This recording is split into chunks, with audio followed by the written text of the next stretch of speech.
Order, please. We'll now begin with the daily routine, beginning with presenting and reading of petitions. The Honourable Member for Sydney River, Myra, Lewisburg. Thank you very much, Mr. Speaker. Mr. Speaker, I would like to present a petition on behalf of the people of Meat Cove, and the operative clause is, it is in the strongest we offer our support in this regard and implore Department of Transportation Infrastructure Renewal that improvements must be made for this community and their well-being. And it's signed by 60+ residents, and I've attached my name as per the rules of the House. The petition is tabled. We'll now move on to presenting reports of committees.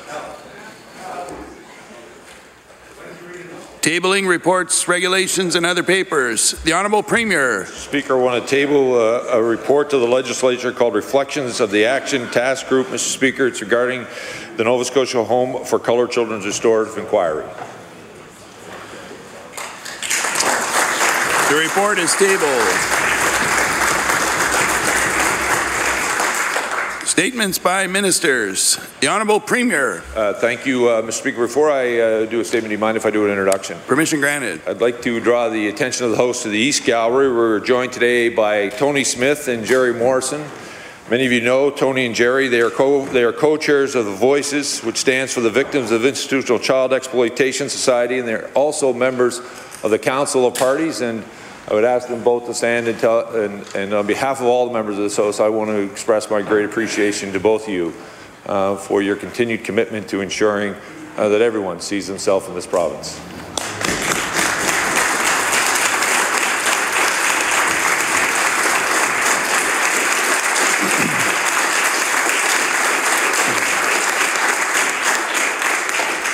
The Honourable Premier. Mr. Speaker, today I tabled the first report of the Reflections and Action Task Group outlining government's work to date supporting the Nova Scotia Home for Coloured Children's Restorative Inquiry. Mr. Speaker, in 2015, our government committed to hold a public inquiry into the Nova Scotia Home for Coloured Children. The abuse, neglect suffered by these former residents of the home is one of our province's greatest tragedies, and our government has apologized for that. The restorative inquiry represents an important opportunity for us to address the legacy and impact of systemic racism and inequality in our province. Mr. Speaker, the restorative inquiry includes 3 phases of work: relationship building, learning and understanding, and planning into action. The work of the inquiry is ongoing and is in the learning and understanding phase. It is work that will take time to ensure that it is done right. Government's work is supporting this process, and we are actively participating in the learning and understanding phase. Government's engagement is coordinated primarily through the Reflection and Action Task Group. This group consists of deputy ministers and members of the Inquiry Council of Parties. The role of the task force is to facilitate collaborative work across government to support the inquiry. The task group is mandated to report to the Legislature on an annual basis. The purpose of this report is to share government's work in advancing the goals, objectives, and impact of the restorative inquiry. This is the task group's first report to be tabled, and within we reaffirm government's ongoing commitment to the restorative process and the work of the inquiry. It is important to note this report is looking specifically at government's role and participation to date, not the full body of work that is being carried out by the councils of parties. Mr. Speaker, this initiative is an example of where the process is equally as important as the outcome. The process of the inquiry provides us with an opportunity to listen, to reflect on our past, and to build a foundation of shared understanding and healthier relationships for a better future. We must continue to acknowledge as a province that for generations we did not adequately meet the needs of African Nova Scotians. Government recognizes there is much work to do and is fully committed to the restorative process, to learning and planning and acting together with our partners toward meaningful and sustainable changes. This report summarizes government's engagement in support of the inquiry and is just one step in the journey we are undertaking to understand and address how the legacy of systemic and institutional racism has impacted individuals, families, and communities for generations in our province. Mr. Speaker, as I table this report today, I want to express my appreciation to the former residents of the home for identifying and sharing what matters from their experiences with the inquiry, as well as their desire for reconciliation. We thank them for their courage and perseverance in this process, their strength, resilience, and their desire for healing and reconciliation is an inspiration, Mr. Speaker, for all Nova Scotians. We embarked on this journey because we recognized we must do better. We need to understand our past fully so that we can begin to address what to do next to ensure a better future for African Nova Scotian children and their families. We recognize how difficult this process is for individuals, institutions, and communities. Government is fully committed to supporting this process. In the words of the residents who helped design this process, it is a journey to light. While the inquiry mandate examines the story of the home, what happened, why it happened, and why it matters for all of us, we know this story will also shine a light on the long-standing systemic racism that exists in Nova Scotia. And we know racism will continue to exist unless we intentionally act to eliminate its causes. Addressing this truth and working to eliminate systemic racism in its current forms is what our government is committed to do. We know this will take time and a collaborative effort. It requires all of us in this House and in this province to put aside our differences, to acknowledge the existence of racism and its impacts, and to work together to address and eliminate it. Our participation, Mr. Speaker, is a priority and will remain one ongoing. Nova Scotia will only be the best province it can be if we work together to ensure all Nova Scotians are treated with dignity, equality, and respect while having access to the opportunities our province has to offer. Mr. Speaker, today's report represents one step forward in that journey. Thank you.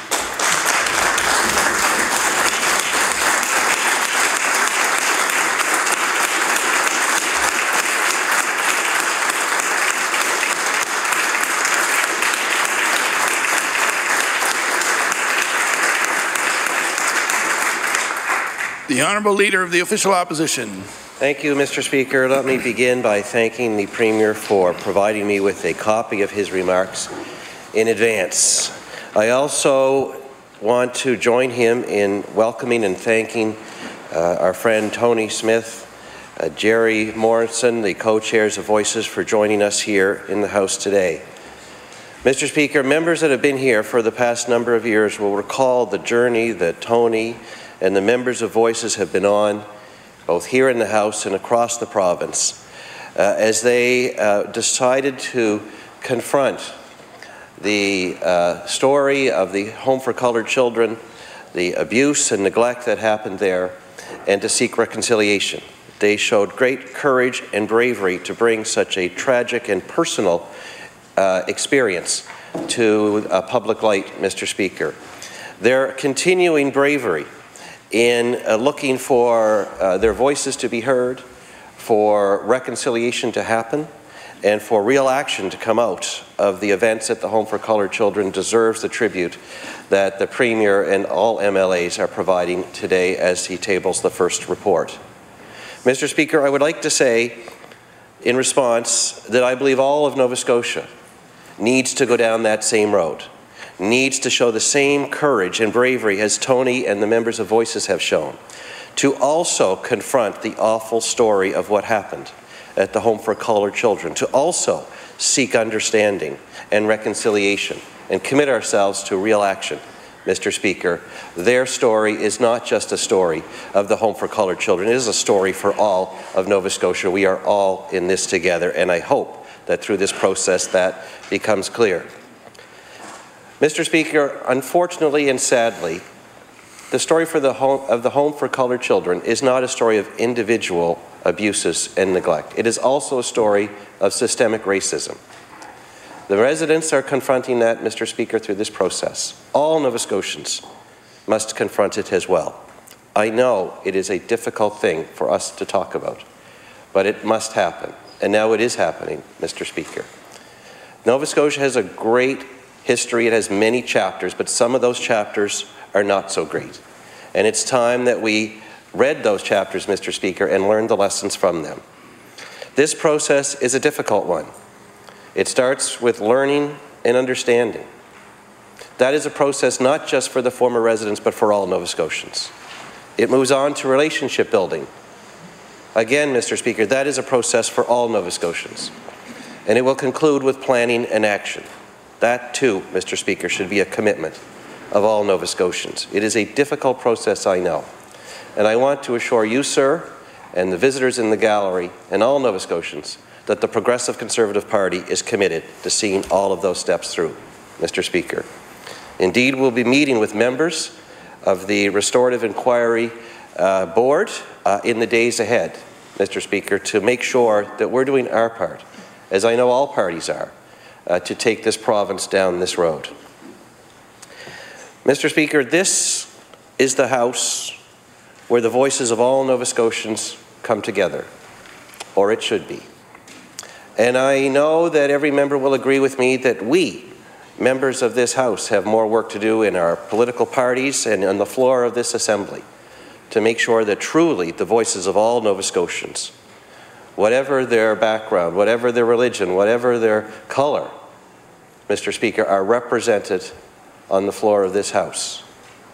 For today, I just want to say that for all the voices in this House, government and opposition, we speak in unison in support of the inquiry into the Home for Coloured Children, and we commit ourselves together to seeing the process through to the end so that Nova Scotia can finally close that chapter in our history and move forward as one province where all of us are treated equally before the law and before the services of government, and we can all strive to be the best Nova Scotians we can possibly be. Thank you, Mr. Speaker.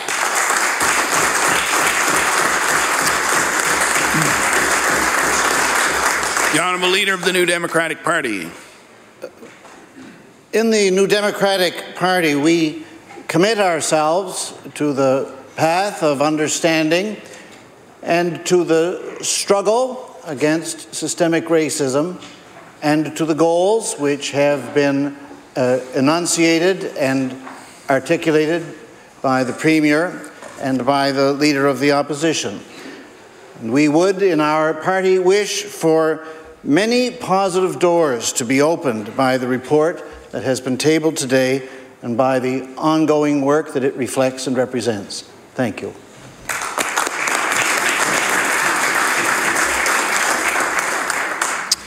We'll now move on to government notices of motion.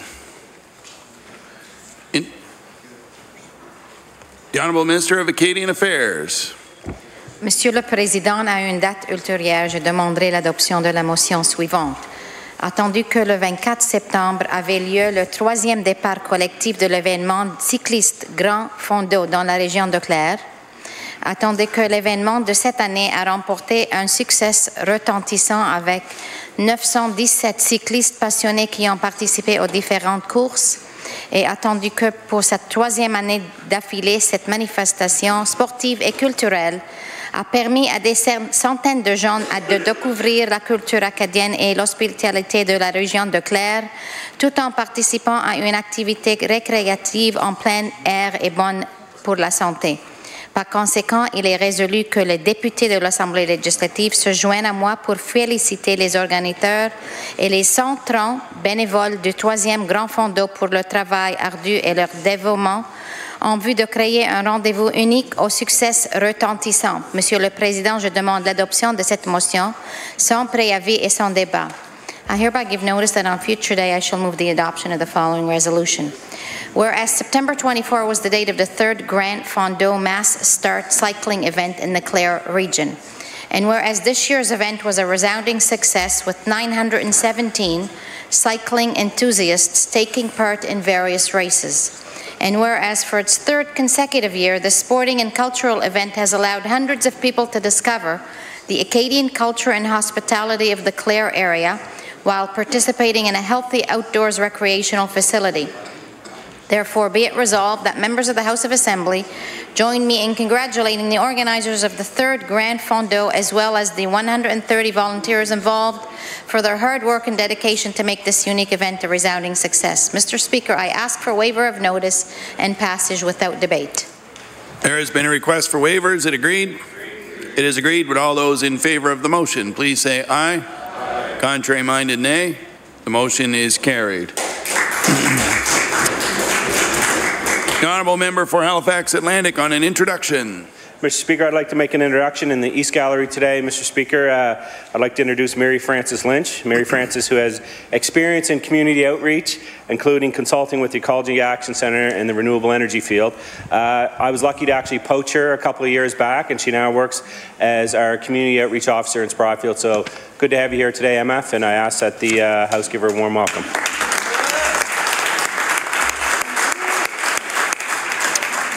We'll now move on to introduction of bills. Notices of motion. Statements by members.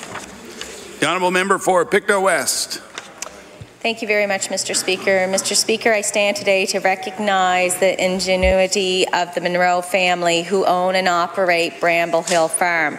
The farm's crop core is salad ingredients, mainly fresh greens, which are grown using only natural methods and without using any synthetic fertilizers, herbicides, or pesticides.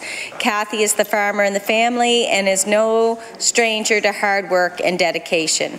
Because of value of her product, Bramble Hill Farm is in the process of constructing a year-round greenhouse to accommodate the high demand of her crop.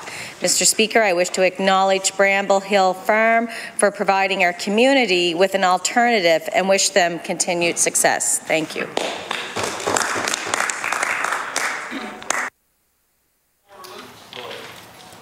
The Honourable Member for Lunenburg. Mr. Speaker, I'd like to congratulate the Lunenburg Yacht Club on hosting the Sonar World Championships in mid-September. This event had 25 boats entered with sailors who traveled from all across Canada, the United States and Ireland. Participants included Olympians, Paralympians and World Championship sailors. The event took place over a few days where many volunteers bonded together to aid in its success. It was an honour for the Lunenburg Yacht Club to host. The Lunenburg Yacht Club has easy access to some of the best sailing waters in North America, which include both beautiful islands and beaches. They offer sailing programs for various groups, including sessions for women and Sail Able program for people with disabilities.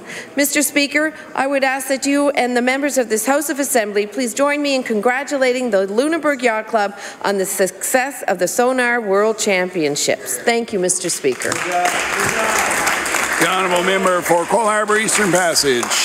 Thank you, Mr. Speaker. Today I would like to recognize the Foster Family Appreciation Week.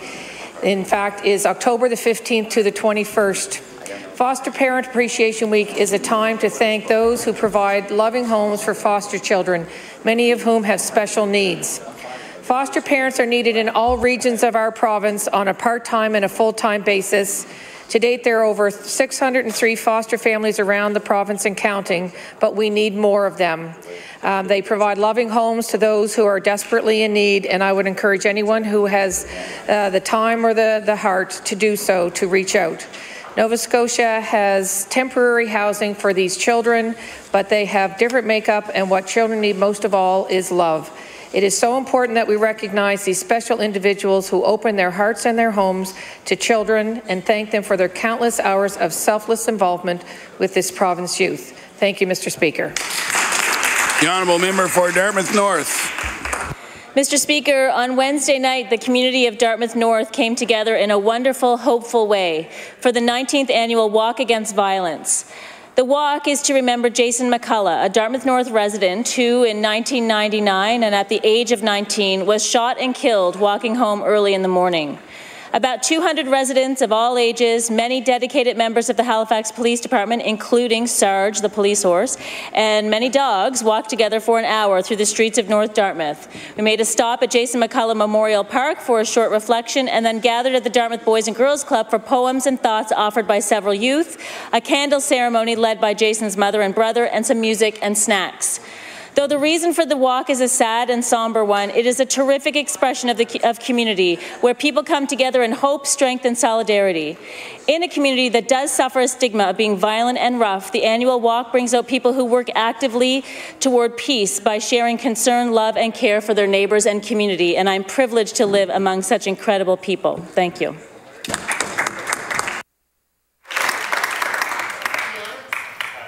The honourable member for Halifax Atlantic. Mr. Speaker, I rise today to congratulate Constable Stephanie Glendenning. Stephanie was honoured by the International Association of Women Police with the 2017 Community Service Award for the work that she does in Greystone.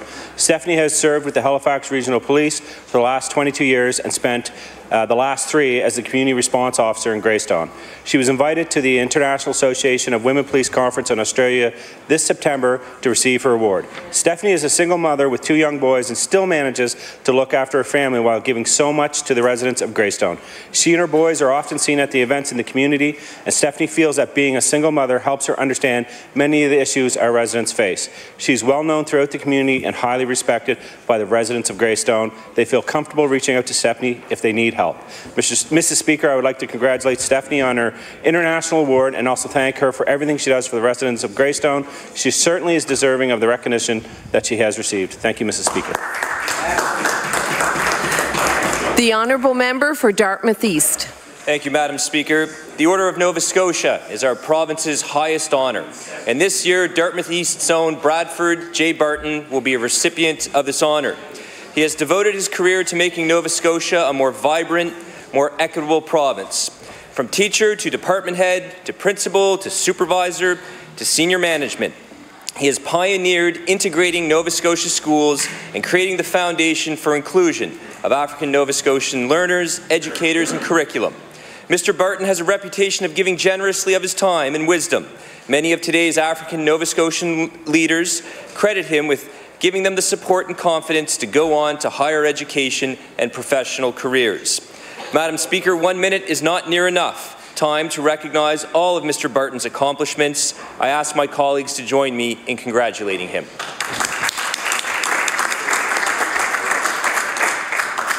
The honourable member for Halifax Needham. Madam Speaker, on this last day in the House for Small Business Week, I want to recognize a treasure in Halifax Needham and one of my favorite destinations for ice cream and burritos, Dee Dee's. Founded by Dita Caston, Dee Dee's is a neighborhood gathering spot centered around good food. Dita has shown leadership as a small business owner, intentionally hiring and mentoring local youth of diverse backgrounds, chairing the community committee of the North End Business Association, and running a food service establishment where a minimum of waste is created. Many of the ingredients are local and the food is affordable, healthy, and delicious. I particularly recommend the mango sorbet. Thank you. The honourable member for Waverley, Fall River, Beaverbank. Thank you, Mr. Speaker. Mr. Speaker, Miss Speaker, Madam Speaker, on behalf of the Small Business Week, I'm happy to welcome another new business to the Fall River area. Canatusis Spine and Joint Clinic of Bedford has opened a second location in Fall River. The multidisciplinary health care clinic has a mission to help people live healthy, active, and pain-free lives. Madam Speaker, their team includes 3 massage therapists, an acupuncturist, and a chiropractor. Last month, the clinic hosted a fun and successful opening for members of the community. Madam Speaker, I would like to congratulate the new Fall River Clinic on their grand opening and wish them every success. The honourable member for Northside Westmount. Thank you, Madam Speaker, and I beg leave to make an introduction before my statement. Yes. Thank you. Madam Speaker, in the Speaker's Gallery today we have 3 young ladies who made the trip from Cape Breton very early this morning. These ladies are members of the Little Bedore Indian Village Band Association. We have with us today, and if they would rise as I say their name, Nancy Swan, who's the chief, Rita Swan, who's the Vice Chief, and Linda Prendergrass, who's a Director. I ask the House to give these ladies a warm welcome, please.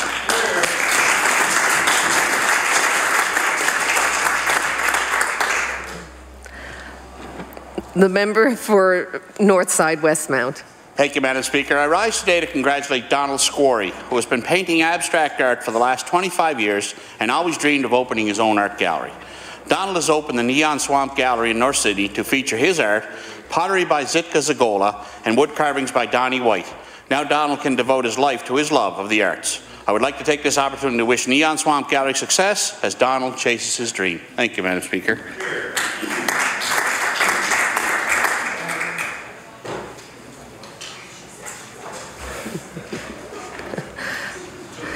The Honourable Member for Chester St. Margaret's.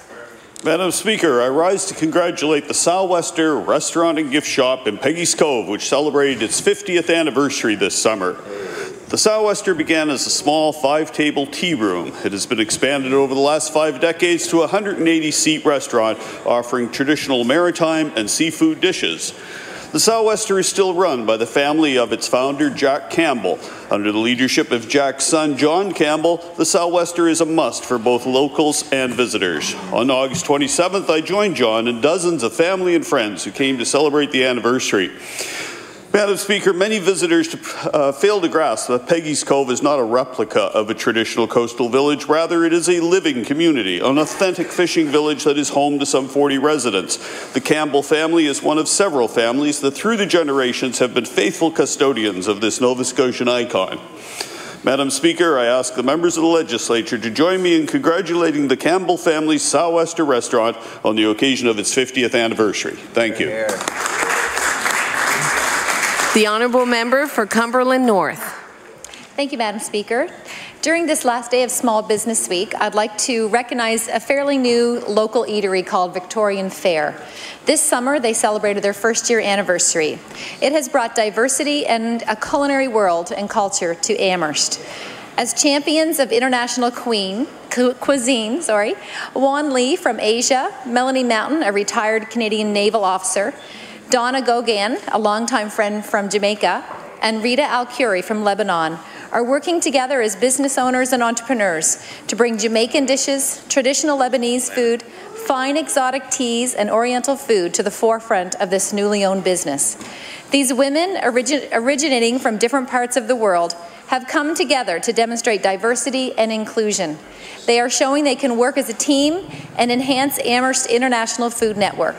Not only have they nurtured a new business in Amherst, they have also occupied a space in a vacant building in the heart of the downtown, which has been vacant for many years. Today, I'd like to congratulate these women for all their hard work. I recognize the Honourable Member for Hammonds Plains Lucasville on an introduction. Thank you, Madam Speaker. Ladies and gentlemen, I'd like to direct the House's attention to the East Gallery, where this morning we're joined by Ashley Card and her mother, Patty. I'll get into why they're here today in my member statement, but at this point I'd ask the House to give them a warm welcome.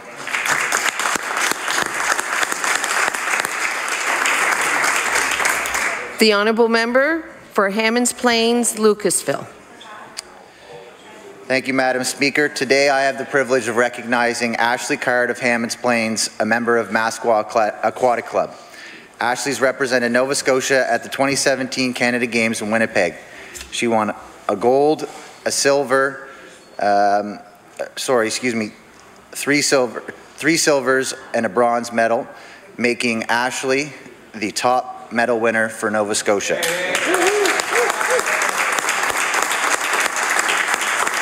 Hold on a sec, I'm not done yet. Ashley started kayaking 5 years ago and represented Nova Scotia in the Junior Nationals in 2015, Nationals in 2016, as well as the Olympic Regatta in 2016.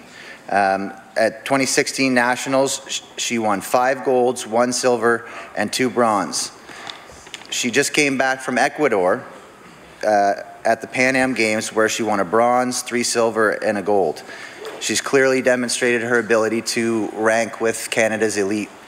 Ashley's dedication and hard work is paving the way for a bright future in the sport of kayak, one she hopes will take her to the Olympics. I would ask all members of the House of Assembly to please join me in congratulating Ashley Card on her achievements and wish her well as she follows her dreams. Thank you, Madam Speaker.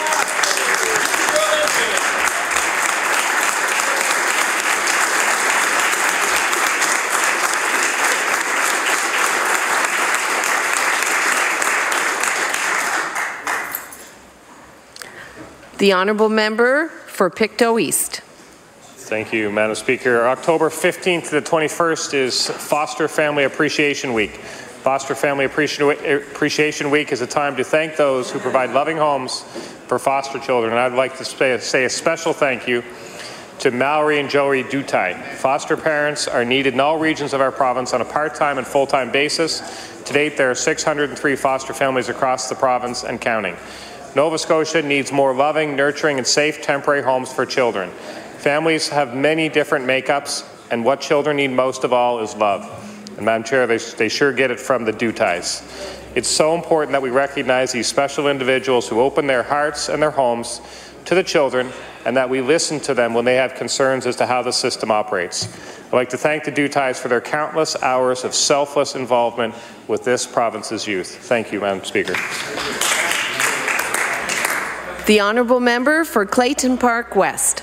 Madam Speaker, I rise today to recognize the 5th annual food run held this year at the Canada Game Centre.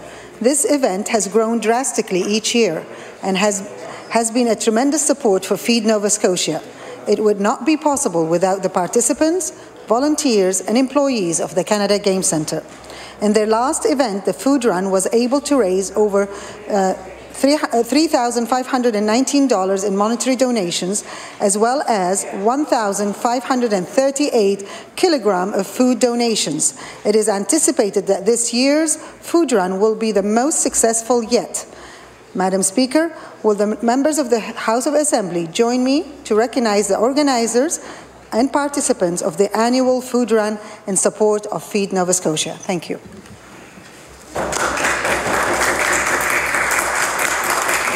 The Honourable Member for Sackville-Beaverbank. Thank you very much, Madam Speaker. And I rise today to congratulate Haley Taylor of Middle Sackville on successfully completing the bronze standard of the Duke of Edinburgh Award. For decades, the Duke of Edinburgh Award has inspired and transformed the lives of young people from all walks of life. Haley is a grade 12 student attending Millwood High and hopes to continue her studies at Dal, taking engineering in the fall. Madam Speaker, I'd like to wish Haley all the best in her future endeavours. Thank you.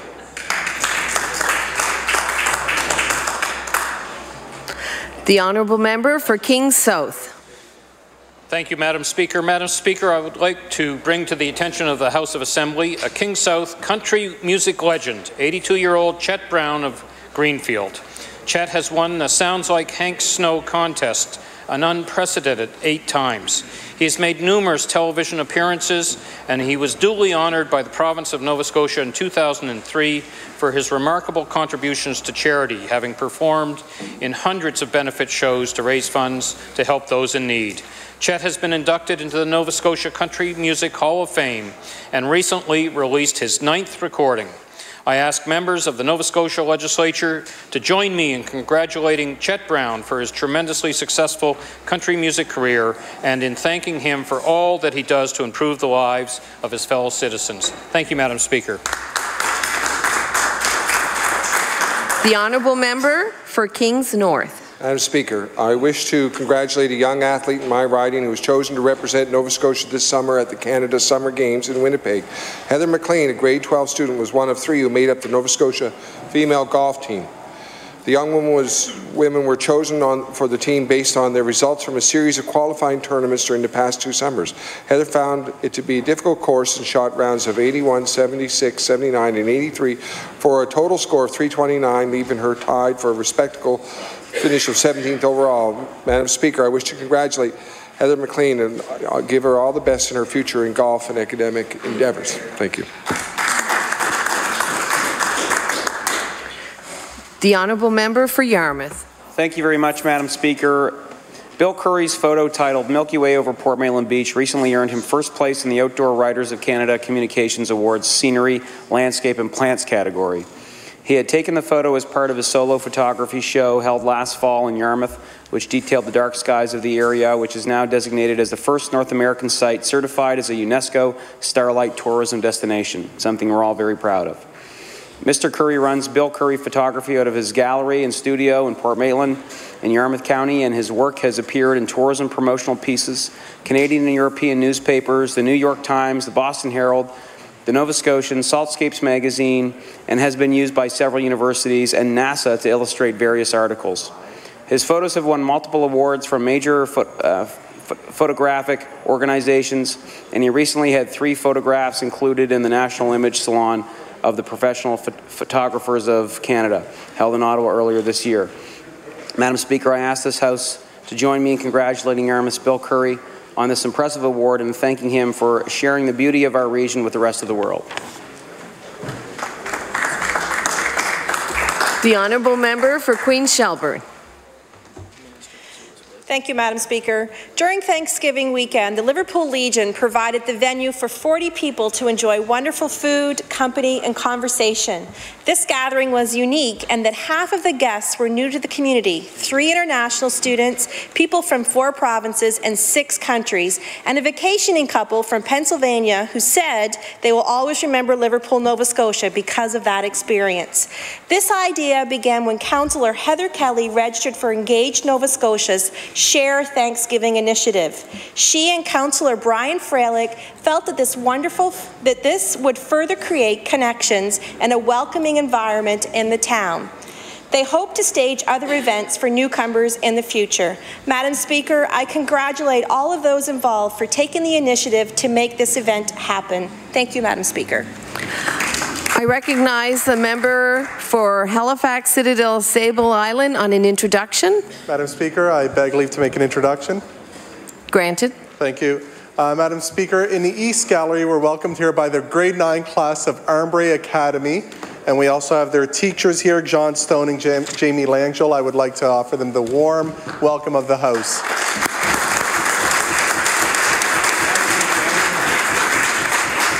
I recognize the Honourable Member for Yarmouth for an introduction. I was going to introduce the same class, Madam Speaker. Welcome, and I know that there is a member of that class who is the daughter of Kristen Tynes, who is one of our incredible up-and-coming public servants who works for CNS and is now on secondment in the Department of Education. So I'd like to recognize them as well.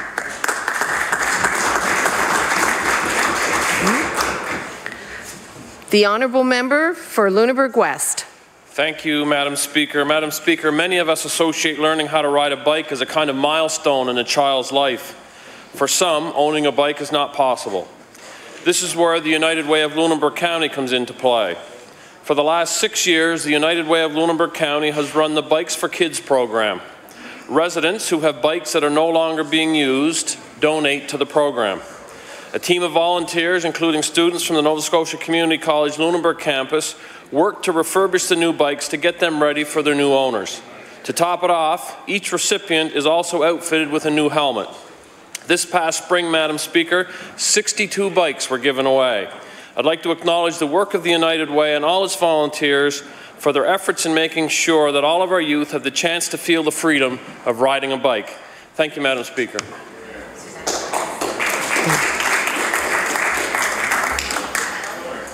I recognize the member for Fairview Clayton Park on an introduction. Thank you, Madam Speaker. And it's the same introduction, but I would like to highlight one of the fantastic teachers that are currently with this class, Mr. John Stone from the beautiful Chester St. Margaret's, who was the best education professor anybody could ask for, and very happy to have him in the House with us.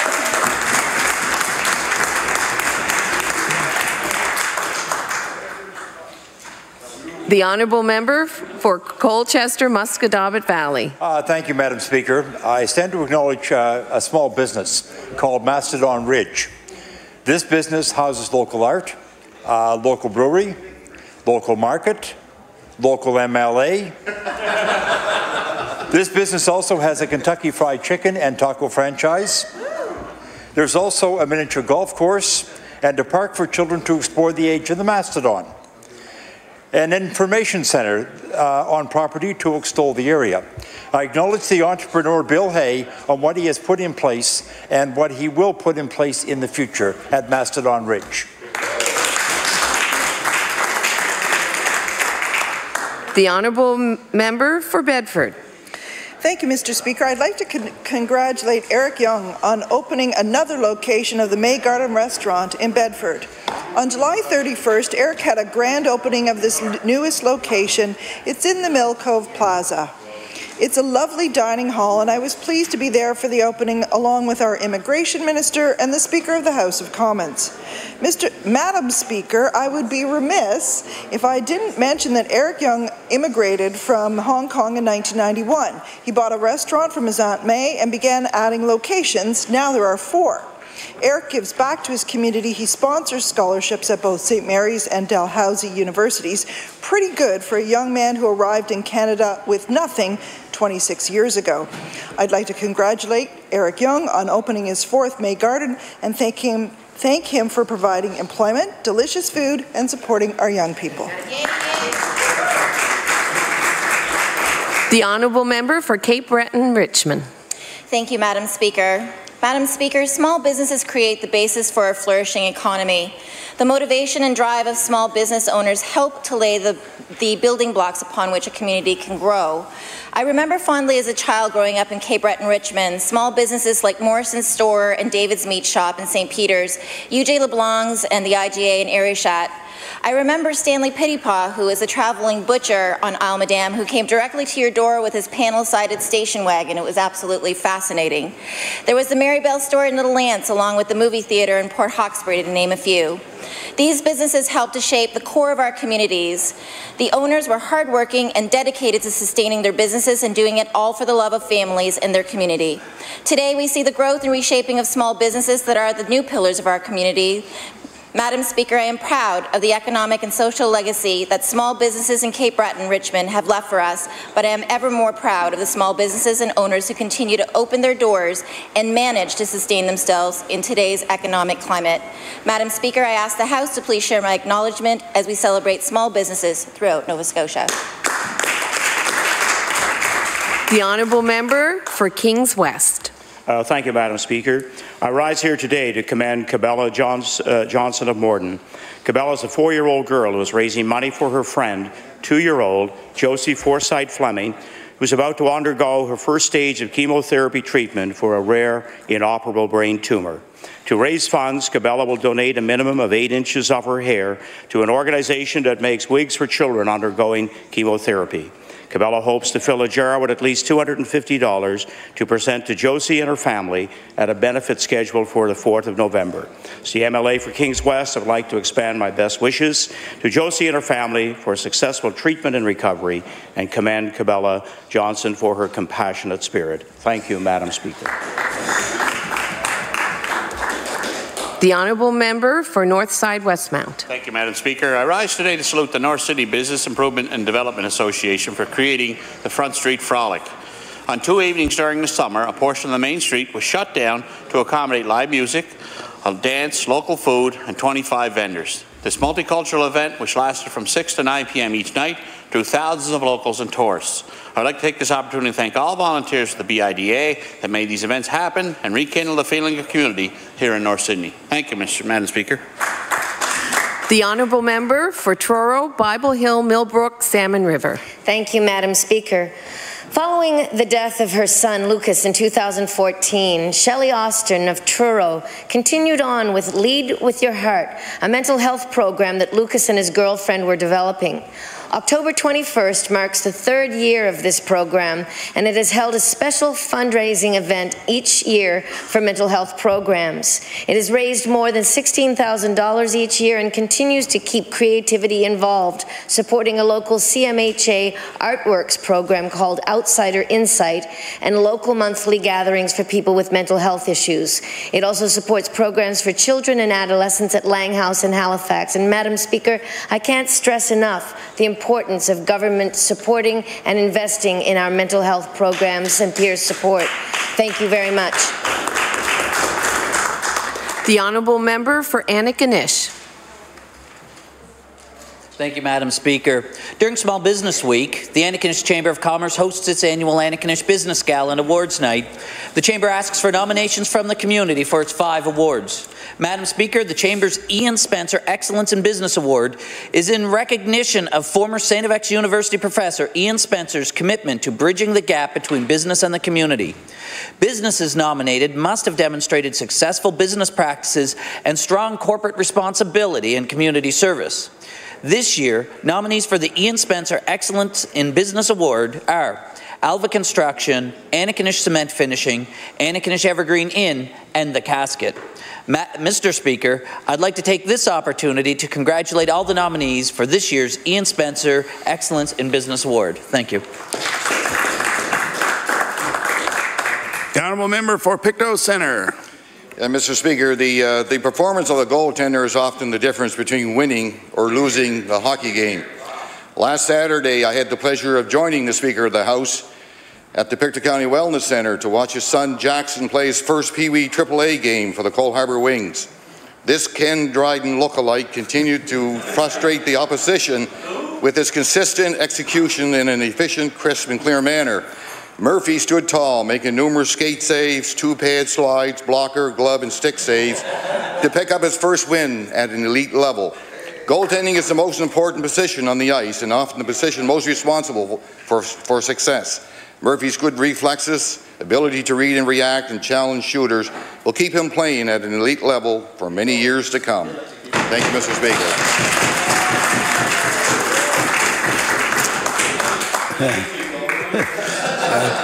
You got lots of time, you know.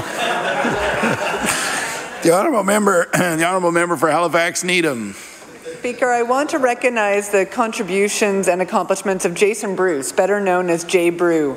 This Halifax Needham resident is one of the leading figures in Canadian hip-hop, having opened for Snoop Dogg and Julie Black and collaborated with Classified. Jason has received 3 Nova Scotia Music Awards and 2 ECMAs. He's also the founder of the Urban Music Advisory Board, which will provide a forum for conversations on the challenges and opportunities faced by urban music artists and entrepreneurs from underrepresented communities via a designated seat on Nova Scotia Music Nova Scotia's Board of Directors. This is part of an intentional effort by Music Nova Scotia to increase their support to underrepresented communities. I thank Jason J. Brew for his leadership and wish him and the urban music community well. Thank you. The honourable member for Halifax Citadel Sable Island. Mr. Speaker, Pictou County is famous for its brown pizza sauce, and it all started when George Cuyas opened Sam's Restaurant, the first pizza restaurant in Pictou County back in the 1960s. Sam's is now run by George's children, Yota, Maria, and Spiro. The brown sauce is so famous, and due to such great demand, it is available at Sobeys throughout Atlantic Canada, Mr. Speaker. I've had it many times myself. It's absolutely delicious, and I encourage everybody to go to Sobeys and try it. Thank you, Mr. Speaker. The honourable member for Queens Shelburne. Thank you, Mr. Speaker. Mr. Speaker, for over 40 years, Liverpool has played host to Privateer Days, a festival steeped in history, music, and celebration of community. It is a tradition treasured by residents and thousands of visitors that come to the area, bringing the whole community alive in spirit of celebration. It is also my most favorite time of the year. This year's Privateer Days, which was held from June 23rd to the 25th, was deemed a huge success by organizers and participants. The festival has taken many forms over the years, and in order to continue growing and provide variety, the Privateer Days Commission has taken to partnering with organizations such as the South Shore Multicultural Association. The executive and committee and dozens of volunteers are to be applauded for their work that they have done and continue to do to make Privateer Days happen each year. Thank you, Mr. Speaker. The honourable member for Dartmouth South. Mr. Speaker, as I've said several times in this House, the backbone of Dartmouth South are its small businesses. After a long, quiet, and sometimes not so quiet period, through the hard work of excellent entrepreneurs, a wonderful community, and support from the very active Downtown Dartmouth Business Commission, on which I sit, our downtown and areas beyond are alive again. To name just a few amazing restaurants and cafes, 2 If by Sea, Canteen, Little C, Whiskies, May Garden, Il Trio, Just Us, New Scotland Yard, Battery Park, the Portland Street Creperie, John's Lunch, Portland Street Diner, and more. We're also looking forward to the opening of the Watch That Ends the Night, Lake City Cider, and the Brightwood Brewery. We have amazing jewelers like Grun Jewelry, florists like Coco Maud and Janet's estheticians and beauty services like Interlude and Colors, unique gifts at Kept and Train Yard, and so much more. Why list these businesses? So you will all visit them, of course. On the occasion of Small Business Week, please join me in offering these small businesses your congratulations and support for all of their hard work. Just before we move on to the next member statement, I think this is a good time for me to interject that I do realize it is Small Business Week in Nova Scotia and there's lots of great things going on, but I want to remind all members that member statements are not to be used to promote anything specific for commercial purposes, whether they're products, tickets to events, etc. So we're pushing the envelope here this week, so just keep that in the back of your mind. The Honourable Member for Clare Digby. Thank you, Mr. Speaker. I think you'll like this one. I rise to congratulate Claudia Crocker, a recent graduate of the Islands Consolidated School, for being named one of the 7 Divert Nova Scotia Champions of the Environment. The Champion of the Environment Scholarship is awarded to those grade 12 students who exemplify leadership and have demonstrated a commitment to protecting our environment. Claudia Crocker has often demonstrated this commitment. She has been involved in the annual garbage-a-thon along a 16-kilometer stretch of road in her community. She has also participated in the semi-annual beach sweep in the Long Island area. This year, the priority was to rebuild the bridges and walkways to protect the swamp areas. At school, she was involved in a number of environmental initiatives, including helping in the design of the school garden and transporting school refundables to the local environment depot. It is gratifying to see our youth so passionate about protecting our environment and about having support from non-profit organizations like Divert Nova Scotia to foster this passion. I'm sure Ms. Crocker's interest in protecting the environment will continue to grow during her time at Acadia University. Thank you, Mr. Speaker. The Honourable Member for Cumberland North. Thank you, Mr. Speaker. I would like to honour and recognize the Amherst A Junior Ramblers. The Amherst Junior Ramblers Hockey Club was founded in 1967 by Amherst lawyer Mo Bent. Historically, the Amherst Ramblers have contributed to the strength of our community. The Amherst Ramblers promote healthy lifestyles, dedication, and unity. They integrate all generations and create opportunities for community outings. The Amherst Ramblers inspire athletes to improve their skills and abilities with the National Hockey League. The Amherst Ramblers have always been competitive as the fans have been supportive, no matter what the standings are. I especially like their team doctor, who happens to be my handsome husband.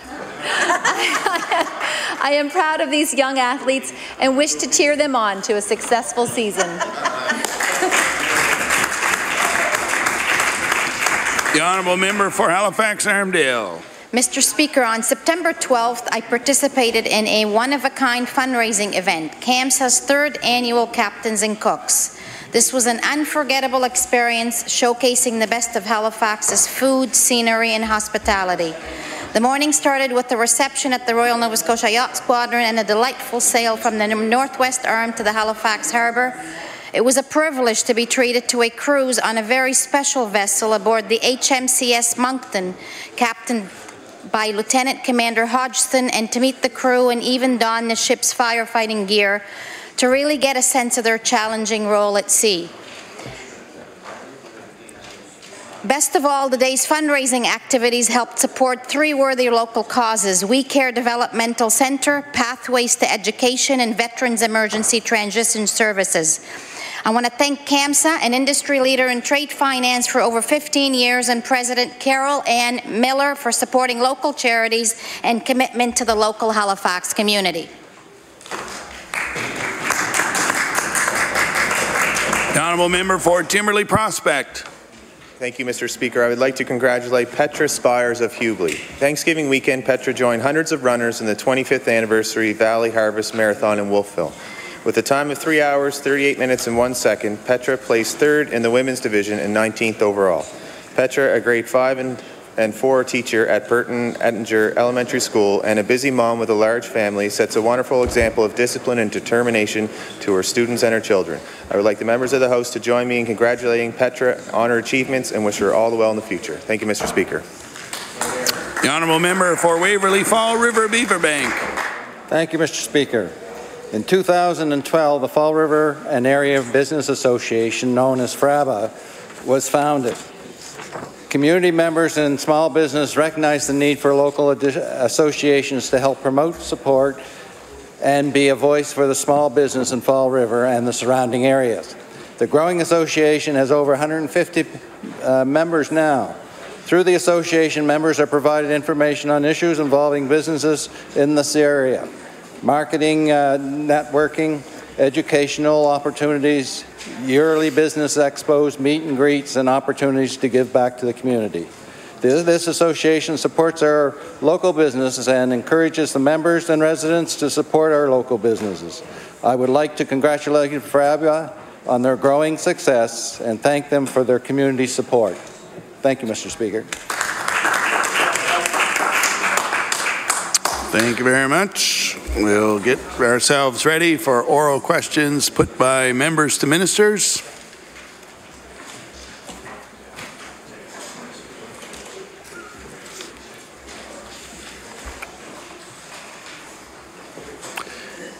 We'll now move on to oral questions put by members to ministers. The Honourable Leader of the Official Opposition. Thank you, Mr. Speaker. My question is for the Premier.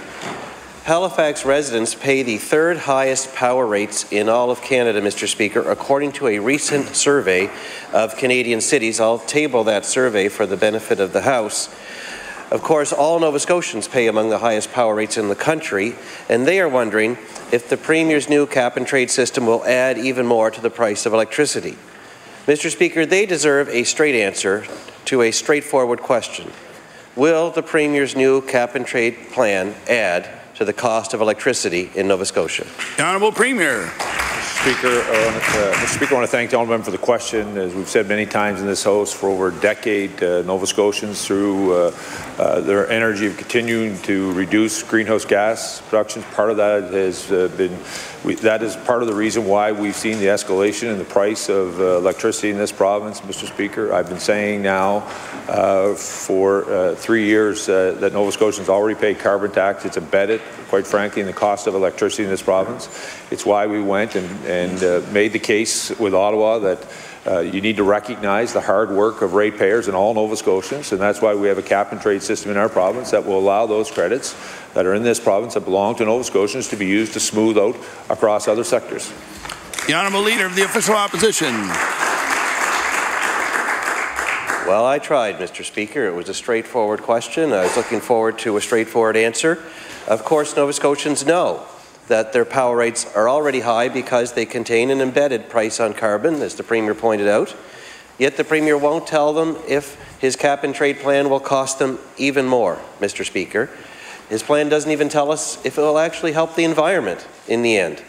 Mr. Speaker, either the Premier knows the answers to these questions and he won't tell us, or he doesn't know the answer to these questions. So I'd like to ask him, why won't he tell Nova Scotians whether his cap-and-trade plan will add to the price of electricity? The Honourable Premier. Mr. Speaker, again, I want to thank the Honourable Member for the question. I want to remind him, Mr. Speaker, that through successive governments in this province, under their leadership, we've seen power rates increase by over 30% under each of the 2 opposition parties. For the first time, Mr. Speaker, in a very long time, Nova Scotians saw their power rate go down. Under our government, Mr. Speaker, we've stabilized energy prices across the province. But what we've said to the national government, as we as a country play our role in reducing carbon emission and greenhouse gases globally, that we want the national government to recognize the hard work that has been put forward by Nova Scotians and ratepayers, and that's why we have built a Nova Scotia cap-and-trade system. Mr. Speaker, we'll continue to improve our record in reducing greenhouse gases. We'll continue to lead the country that process, but we're making sure that the credits that have been earned by Nova Scotians will be there for Nova Scotians to smooth out through other sectors so we don't see the shock on their pocketbooks. The Honourable Leader of the Official Opposition on his final supplementary. Mr. Speaker, Nova Scotia has a good record on the environment because past governments actually put real environmental reduction targets in the legislation they brought forward. In this case, the Premier puts that in the fine print of regulation. Past governments actually told Nova Scotians up front the path forward to make the environment better.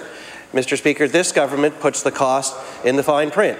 Mr. Speaker, well, that is not good enough. That is no way to treat Nova Scotia families who are already maxed out in their pocketbooks from the high cost of electricity, from the high cost of living in Nova Scotia, Mr. Speaker.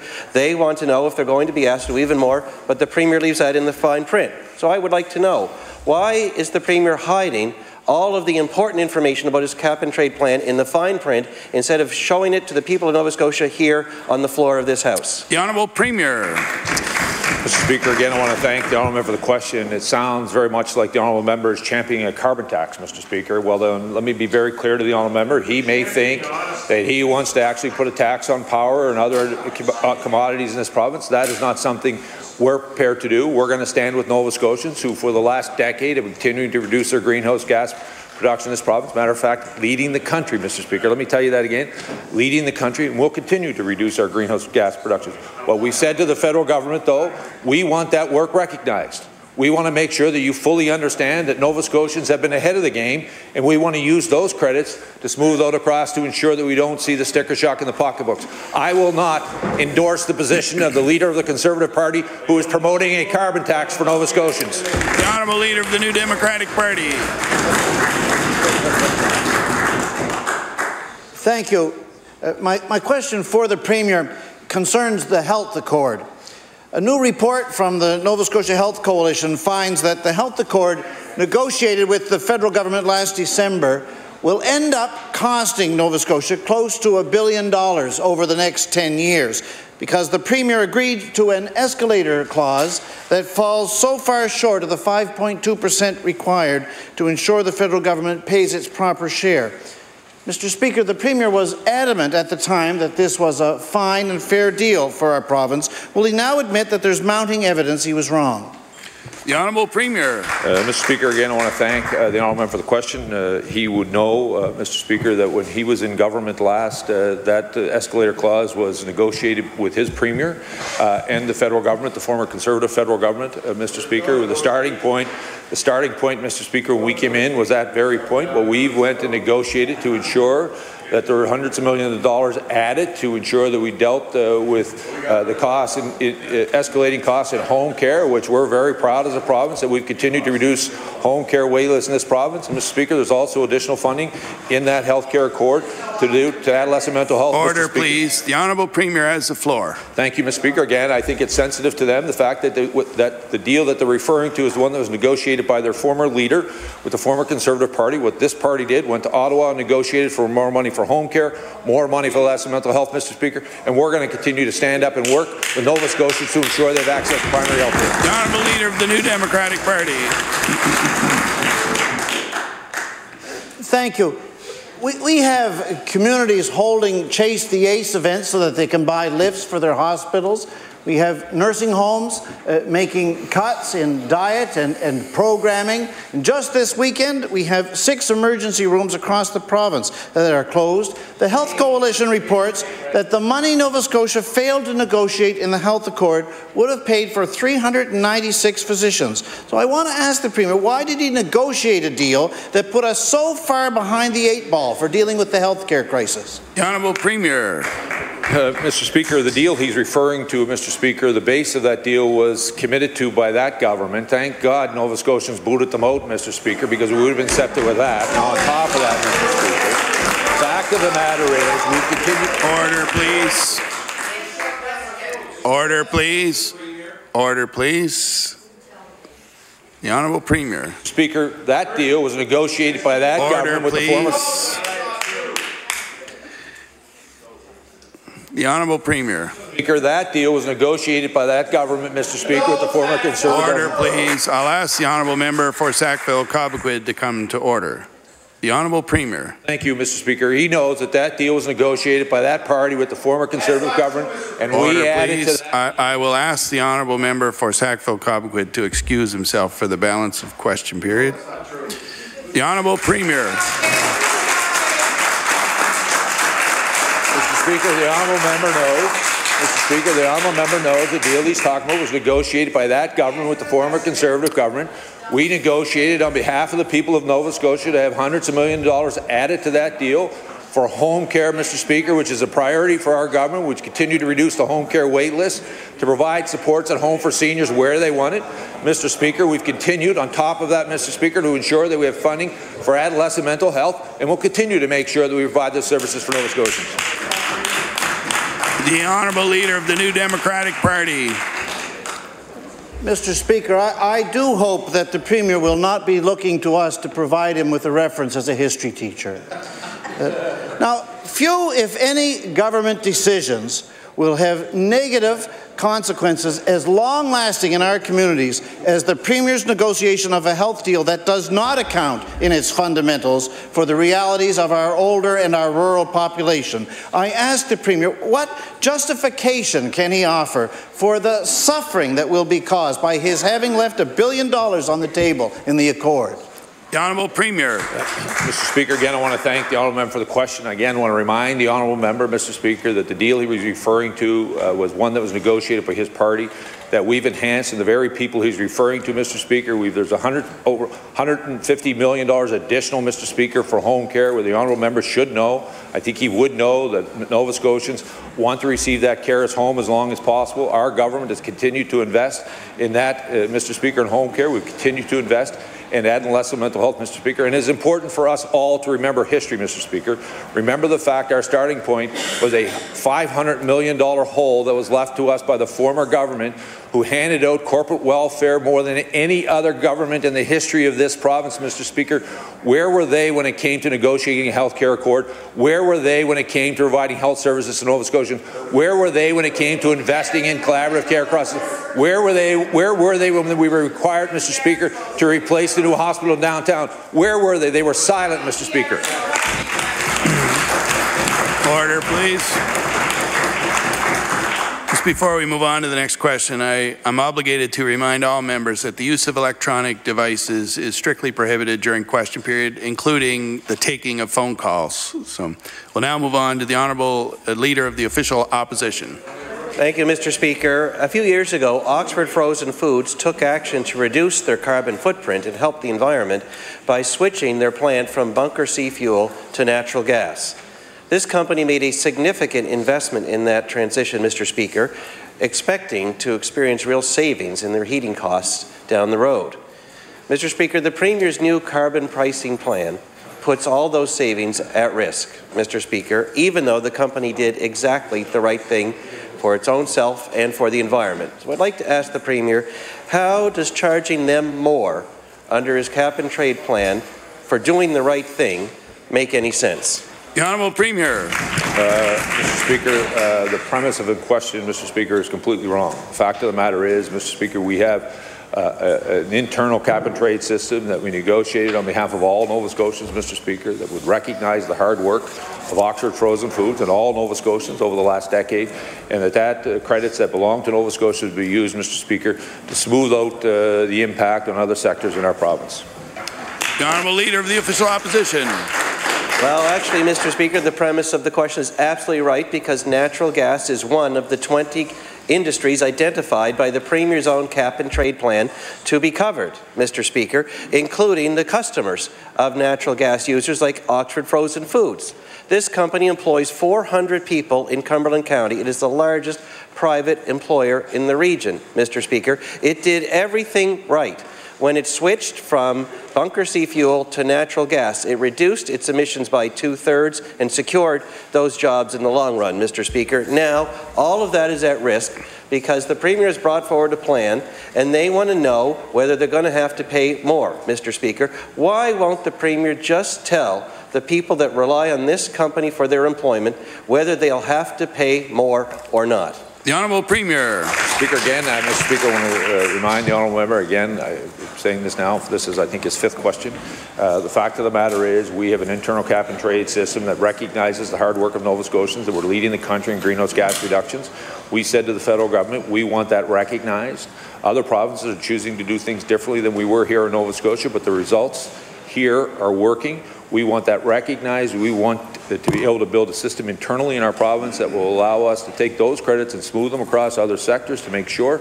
The honourable member raises a very important question around natural gas. It's why we're looking to ensure that we have storage in this province for natural gas so that we continue, it can be purchased at the low price, normally in the summer, Mr. Speaker, so it can be stored for the very customers usually from other Nova Scotians who use natural gas. But the fact of the matter is, when it comes to the cap and trade system in this province, it's one that reflects the hard work of Nova Scotians and will help smooth it out across other sectors.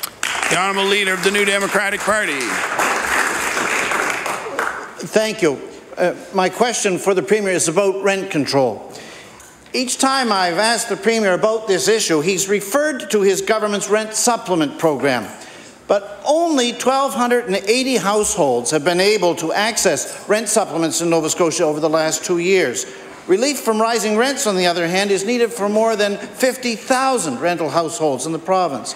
Will the Premier acknowledge that there are thousands of working people in Nova Scotia for whom rising rents are a real crisis and whose situations are untouched by a low-income rent supplement program? The Honourable Premier. Mr. Speaker, again, I want to thank the honourable for the question. There's no there are challenges facing Nova Scotia families, Mr. Speaker, when it comes to the issue he's referring to. It's why we have introduced the rent supplement program, Mr. Speaker. We've enhanced that initiative going forward. He's very right, Mr. Speaker. We want to make sure more Nova Scotians have access to affordable housing. It's why we took the $40 million that the federal government had sent to the former NDP government that they left there without spending it where it was required. We wanted to make that investment. So rent subs is one aspect of that. If he looks at some of our own housing stock out in the rural parts of the province, Mr. Speaker, we need to invest that to make sure it's available and improve it so it's available for Nova Scotians. We'll continue to provide those options. We know there is more work to do, and we're going to continue on that journey to reduce that affordable wait list. And I want to remind the honourable member again, it's been reduced by 20%, and we're committed to reducing it even further. The Honourable Leader of the New Democratic Party. Thank you. As the Premier and I have exchanged views about this subject, he has suggested that our philosophies are different, and I think that's the case. The Premier is primarily concerned about returns on property investments in the market, and we're primarily concerned about working people in our province being able to afford their rent. The truth is that, Mr. Speaker, in the HRM, there are 33,000 households with incomes below $40,000, and that means that they're not able to afford average market rents. So I've often heard the Speaker say that he is the Premier for all the people, but if this is so, why would he not support these 33,000 households by bringing in a program at no cost to government that would control the rents? The Honourable Premier. Mr. Speaker, the very program he refers to has been tried by other governments across the country and haven't proven to have the results he predicts they will have, Mr. Speaker. What it's proven, Mr. Speaker, is that there are fewer rentals available for low-income families, Mr. Speaker. So while he chases down something that's proven not to work, we've actually laid out a program around rent subs for low-income Nova Scotians. When we had an opportunity to reduce taxes in this province, Mr. Speaker, we increased the basic personal exemption for low to middle-income Nova Scotians. We took 60,000 more households off the tax roll, Mr. Speaker, leaving more money in their pockets. Mr. Speaker, we took the HARP program, we enhanced it, so now there are 5,000 more Nova Scotia families that will have access to oil heat big program, Mr. Speaker. All of those things could have been done 4, 5, 6, 7, 8 years ago when they had an opportunity. But, Mr. Speaker, they failed to act. They left people behind. Mr. Speaker, we had a presentation earlier today about the Home for Colour Children. They left them behind. The fact of the matter is we're acting on behalf of all Nova Scotians in a positive, productive way that proves to drive results. The Honourable Member for Northside Westmount. Thank you, Mr. Speaker. Mr. Speaker, my question is to the Premier, who is also the Minister for Aboriginal Affairs. Last week in the gallery, we had a group of Indigenous people from Southwest Nova in the gallery, and the member for Argyll-Barrington asked for the government to meet with those people to hear those concerns. Today, we have people from the Little Bedore Indian Village Band Association who are also fighting for their status and their rights to be recognized. So my question to the Premier is, will the Premier commit to meeting with the members for the Little Bedore Indian Village Band Association to hear their concerns? The Honourable Premier. Mr. Speaker, I want to thank the honourable member for the question. The honourable member would know that it would be the national government that would recognize or provide status for communities across the province. We know in this province that the Mi'kmaq have treaty rights that have been that are being protected. We will continue to respect those rights. We'll follow all the treaties. That we're all treaty people in this place. We'll respect the rules and regulations in those treaties. We all have responsibilities for them.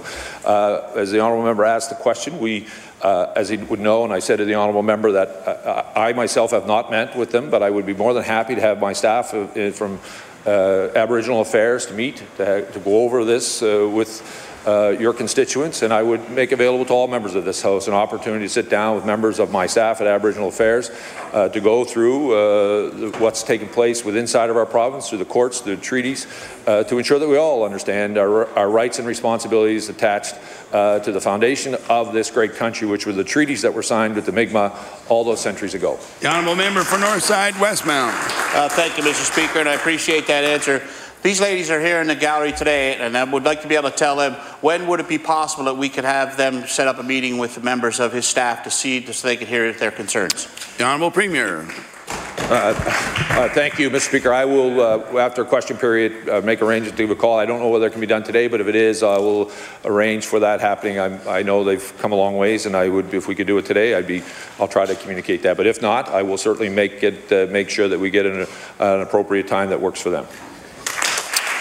The honourable member for Sackville-Beaverbank. Yeah, thank you very much, Mr. Speaker. My question as well is through to the Premier. At this week's meeting of Halifax Regional Council, councillors raised frustrations with this government's lack of commitment to legislative amendment requests from the municipality. Halifax staff were asked to comprise a list of outstanding requests, and that list, which I have, it's dated October 18th, and I will table that, was forwarded to councillors yesterday. Mr. Speaker, of that list, there are 17 outstanding items since 2013, and 12 of those within just the last 3 years. My question to the Premier is, could he please explain why the government seems to be ignoring the largest municipality in Nova Scotia? The Honourable Premier. Thank you, Mr. Speaker. I want to thank the honourable member for the question. I know he obviously has great experience as a former member of that council. We are very proud of our record of working with municipal governments across the province. We continue to partner with them, large and small, to ensure that we provide the services that are our responsibility, and they provide the ones that are theirs, and we continue to work with them so we capitalize on the federal dollars that are available, whether it comes to infrastructure. And he would also know that the federal government has a role when it comes to transit inside of the municipalities. This municipality is looking to communicate and deal directly with the federal government. We will support them in that, and he would also know we're the first government in a very, very long time that's put additional funding into transit, which is the responsibility of the municipality. So while I haven't had a chance to review the list that the honourable member has provided, I would dare say, Mr. Speaker, there are many examples where we've continued to cooperate with the municipality, and we look forward to continuing to build on that working relationship, because I've said many times, this city is the economic driver for our province. We need this city to be doing well. We need our island to be doing well. We need the valley to be doing well, the South Shore, Mr. Speaker, and we're looking forward to continuing with all the honourable member for Sackville-Beaverbank. Yeah. Yes, Mr. Speaker, and I do thank the Premier for that answer. This week I raised two of the most recent questions on that list to two separate ministers in this House, and both times those ministers beat around the bush and didn't provide an answer. It was a yes or no answer, and both times I got fluff. The Minister of Transportation even stated, and I will quote, that the province relies on their fabulous relationship they have with HRM, and I'll table that as well. Given that HRM is the exact same size as province of PEI, and as the Premier just said, the economic generator of this province, I'd like the Premier today to commit that he addresses the requests on that list and at least provide an answer, yes or no, to the municipality. Will the Premier do that? The Honourable Premier. Mr. Speaker, again, I want to thank the honourable member for the question. I'm very proud of the entire members of this caucus, not just those in the Executive Council, but all members of this caucus who work very hard to ensure that their constituents and the points of views of all their constituents are being represented by this government. We'll continue to work with the municipality to have a look to see what the things you brought forward. It's hard for me to say what I can do with those when I'm not even sure what they are at this point, but I'll be happy to review them and talk to them, Mr. Speaker. But I will say this, Mr. Speaker, some people confuse when you tell them no that you didn't give them an answer. No is an answer sometimes. We just can't do some of the things that people want us to do. We have to say no. So we continue to move forward, and we'll continue to work with our partners. And I think it's important to recognize the fabulous relationship we have with our municipalities, and I don't think they can afford to say that enough. I think it's important to say when you're working with people. The honourable member for Sydney River Myra Lewisburg. Thank you, Mr. Speaker. Mr. Speaker, my question through you is to the Minister of Health. Mr. Speaker, the Minister and the Premier are always referring to how they've increased the amount of money going into health care. Actually, it's $6.4 million more to hire specialists, perform additional orthopedic surgeries, and reduce surgical wait times. But then, if you add on the $2.4 million more to support recruitment and retention of doctors. Now, Mr. Speaker, that's less than 0.1% of the overall budget of this province. That means that if you just go with the $6.8 million, that's about $9.30, or I'm sorry, $5.79 per person. But if you add the extra $2.4, that's still only $9.33 per person that's being invested into healthcare. Mr. Speaker, you can't even order a pizza for that kind of money.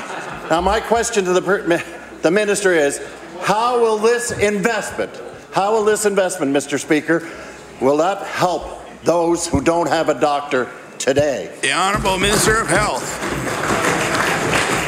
Thank you, Mr. Speaker. I thank the member for the question. Indeed, Mr. Speaker, the member opposite talked about only some of the investments being made into our healthcare system. He made reference to the orthopedic investments, Mr. Speaker. He works that out as to what it is on a per-person basis across the province of Nova Scotia, Mr. Speaker. What he failed to recognize, Mr. Speaker, were the over 2,000 additional orthopedic surgeries that have been provided to citizens of Nova Scotia since we took office, Mr. Speaker. What that member fails to recognize, Mr. Speaker, in his calculation is the additional 500 surgeries that are going to be conducted for hips and knees, Mr. Speaker, based upon those investments.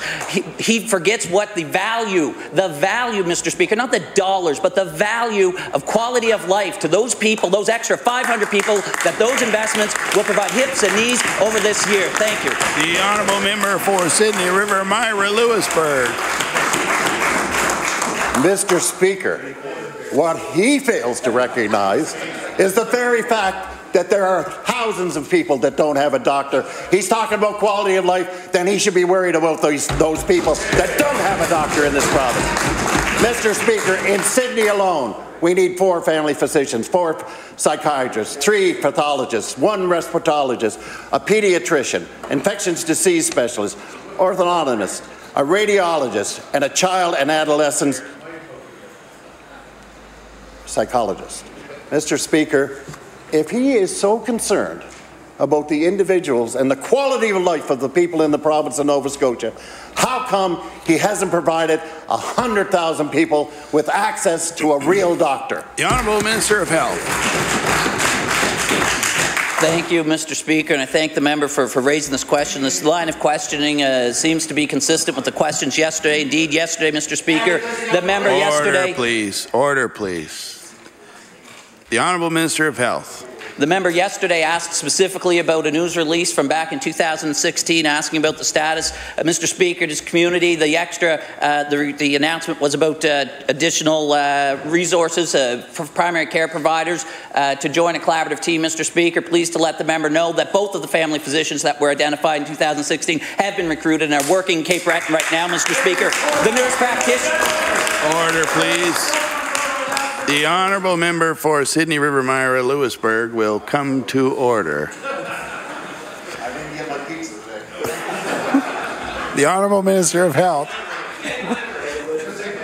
Mr. Speaker, the nurse practitioner that was identified in that news release that the member referenced yesterday, Mr. Speaker, has been hired and is working in his community, Mr. Speaker. The social worker and the dietitian are expected to start very soon, Mr. Speaker. They've been hired, Mr. Speaker. So indeed, Mr. Speaker, we've been delivering on our commitments to recruit and provide primary care providers across Nova Scotia and in Cape Breton. Thank you. Please.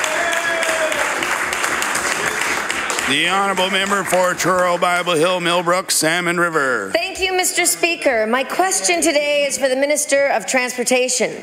The provincial courthouse in Truro services all the residents in Colchester County. For more than 25 years, it's been located in an abandoned grocery store on Prince Street. The resident provincial court judge, Mr. Alain Bagin, recently wrote the Premier expressing his frustration with the fact that plans for replacement and consolidation of the Truro Provincial, Family and Supreme Courts were well underway before a change of government in 2013 abruptly halted these plans. I'll table that, Mr. Speaker. So my question for the Minister of Infrastructure Renewal: what happened to the plans to replace the provincial courthouse in Truro? The Honourable Minister of Infrastructure Renewal. Thank you, Mr. Speaker. I'd ask my colleague, the Minister of Justice, to respond. The Honourable Minister of Justice. Thank you, Mr. Speaker, and I appreciate the opportunity to answer the question. There's continued dialogue, Mr. Speaker, within the justice system around the court facility in the Truro community. There's actually a working group, Mr. Speaker, where the judiciary sits on and identifies the priorities for the province, Mr. Speaker, and we continue to work within that environment. The honourable member for Truro, Bible Hill, Millbrook, Salmon River. Thank you, Mr. Speaker. Well, the layout of this building is not conducive to an efficiently functioning courthouse. I've toured it myself, Mr. Speaker. The judges are completely isolated from support staff. There are security concerns, and the parking lot is totally inadequate. In fact, I noticed a bullet hole in the window right beside the judge's desk.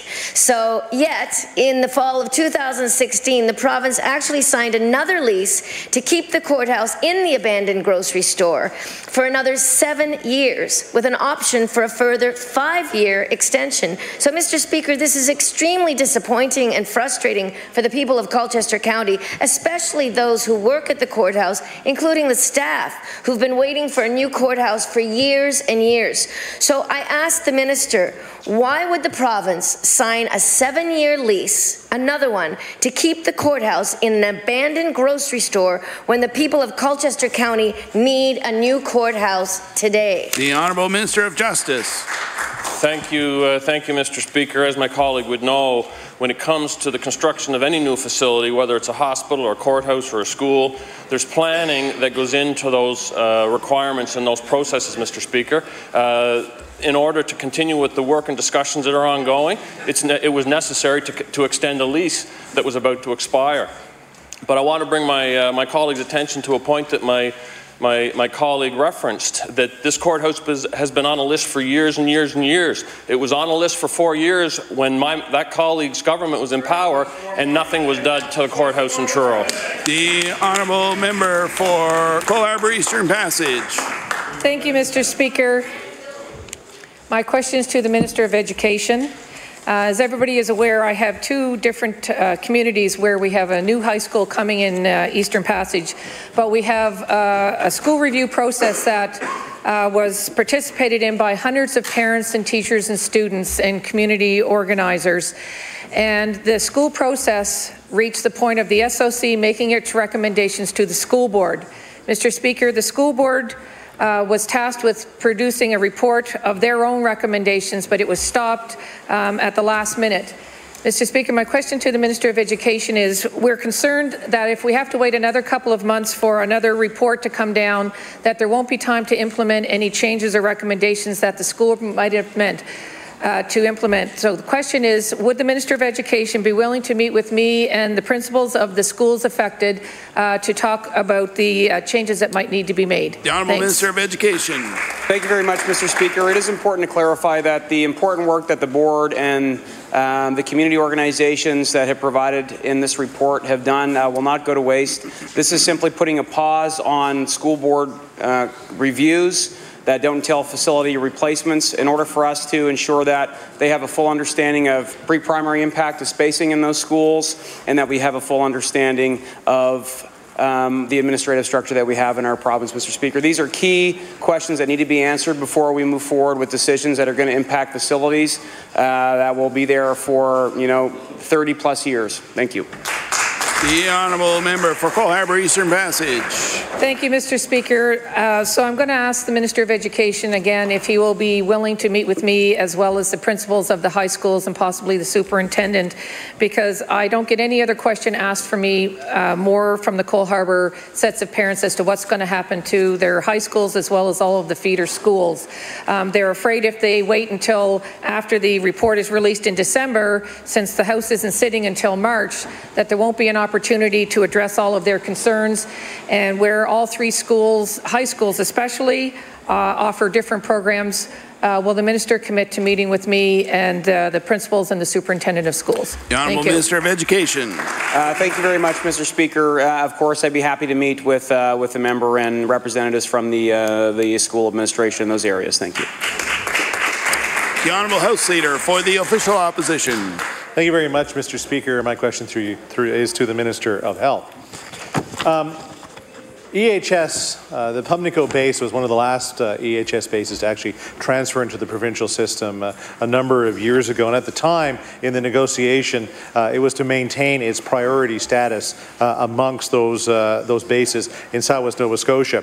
But residents have now been hearing that it's no longer a priority base for EHS, and local volunteer firefighters are saying that ambulances' response times are increasing to as much as 35 minutes. Now, we know between life and death, 35 minutes is a very long time when seconds count. So my question to the minister is, will the minister review EHS changes that have increased service times for the residents of West Pubnico and surrounding area? The Honourable Minister of Health. Thank you, Mr. Speaker, and I thank the member for raising this important question. Indeed, the response times of our EHS system, our ambulance system, and the critical role that they play and our paramedics throughout the province play in providing emergency care to Nova Scotians is very important. With respect to the work that goes into the planning by EHS to identify what the status level of a particular base is. Indeed, it's the very concern the member has raised is about the response times and the data that they have based on past historic calls, call volumes and the nature of those calls that actually leads to the assessments and the recommendations they bring forward for any changes that take place to bases across the province. The Honourable House Leader for the Official Opposition. I think anybody that knows anything about ambulance response times at 35 minutes is getting to be a little long. And we need to be able to look at the system as a whole to find out why this is happening. So last week we learned that only one regional hospital is meeting the provincial standard for transferring patients from ambulances to hospitals. And that means that ambulances and paramedics are too often tied up in emergency rooms. And that problem is made worse because ambulance call volumes are increasing from one end of the province to the other. My question to the minister is, what is government doing to ensure that Nova Scotians have adequate ambulance coverage? The Honourable Minister of Health. Thank you, Mr. Speaker, and again, I thank the member for this important question. I believe the services provided by our EHS paramedics and frontline professionals that provide those services are critically important, Mr. Speaker. And indeed, I believe the services, when people receive them, they recognize the quality of service being provided.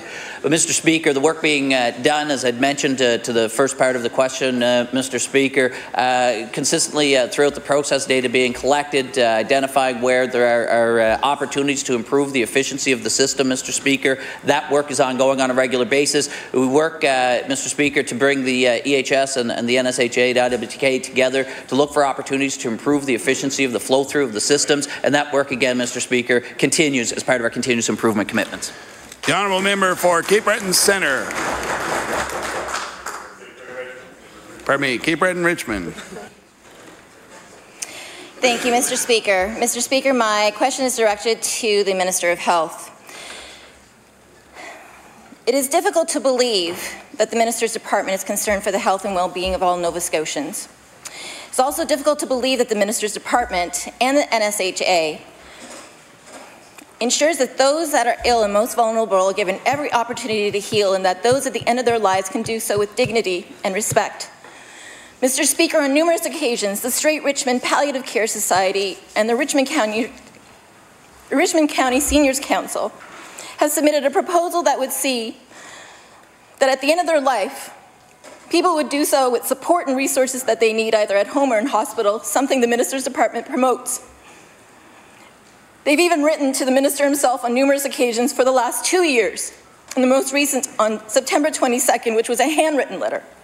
Mr. Speaker, I ask the Minister why the Health Authority and even the Minister do not feel it necessary to respond to the concerns of my community through the correspondence sent to both the current Minister as well as the previous Minister of Health.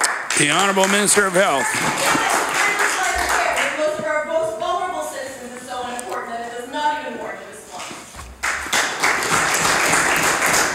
Thank you, Mr. Speaker, and I thank the member for the question. Indeed, Mr. Speaker, we do know, and I want to pass my condolences on to the member. I know there has been a recent loss in the member's family.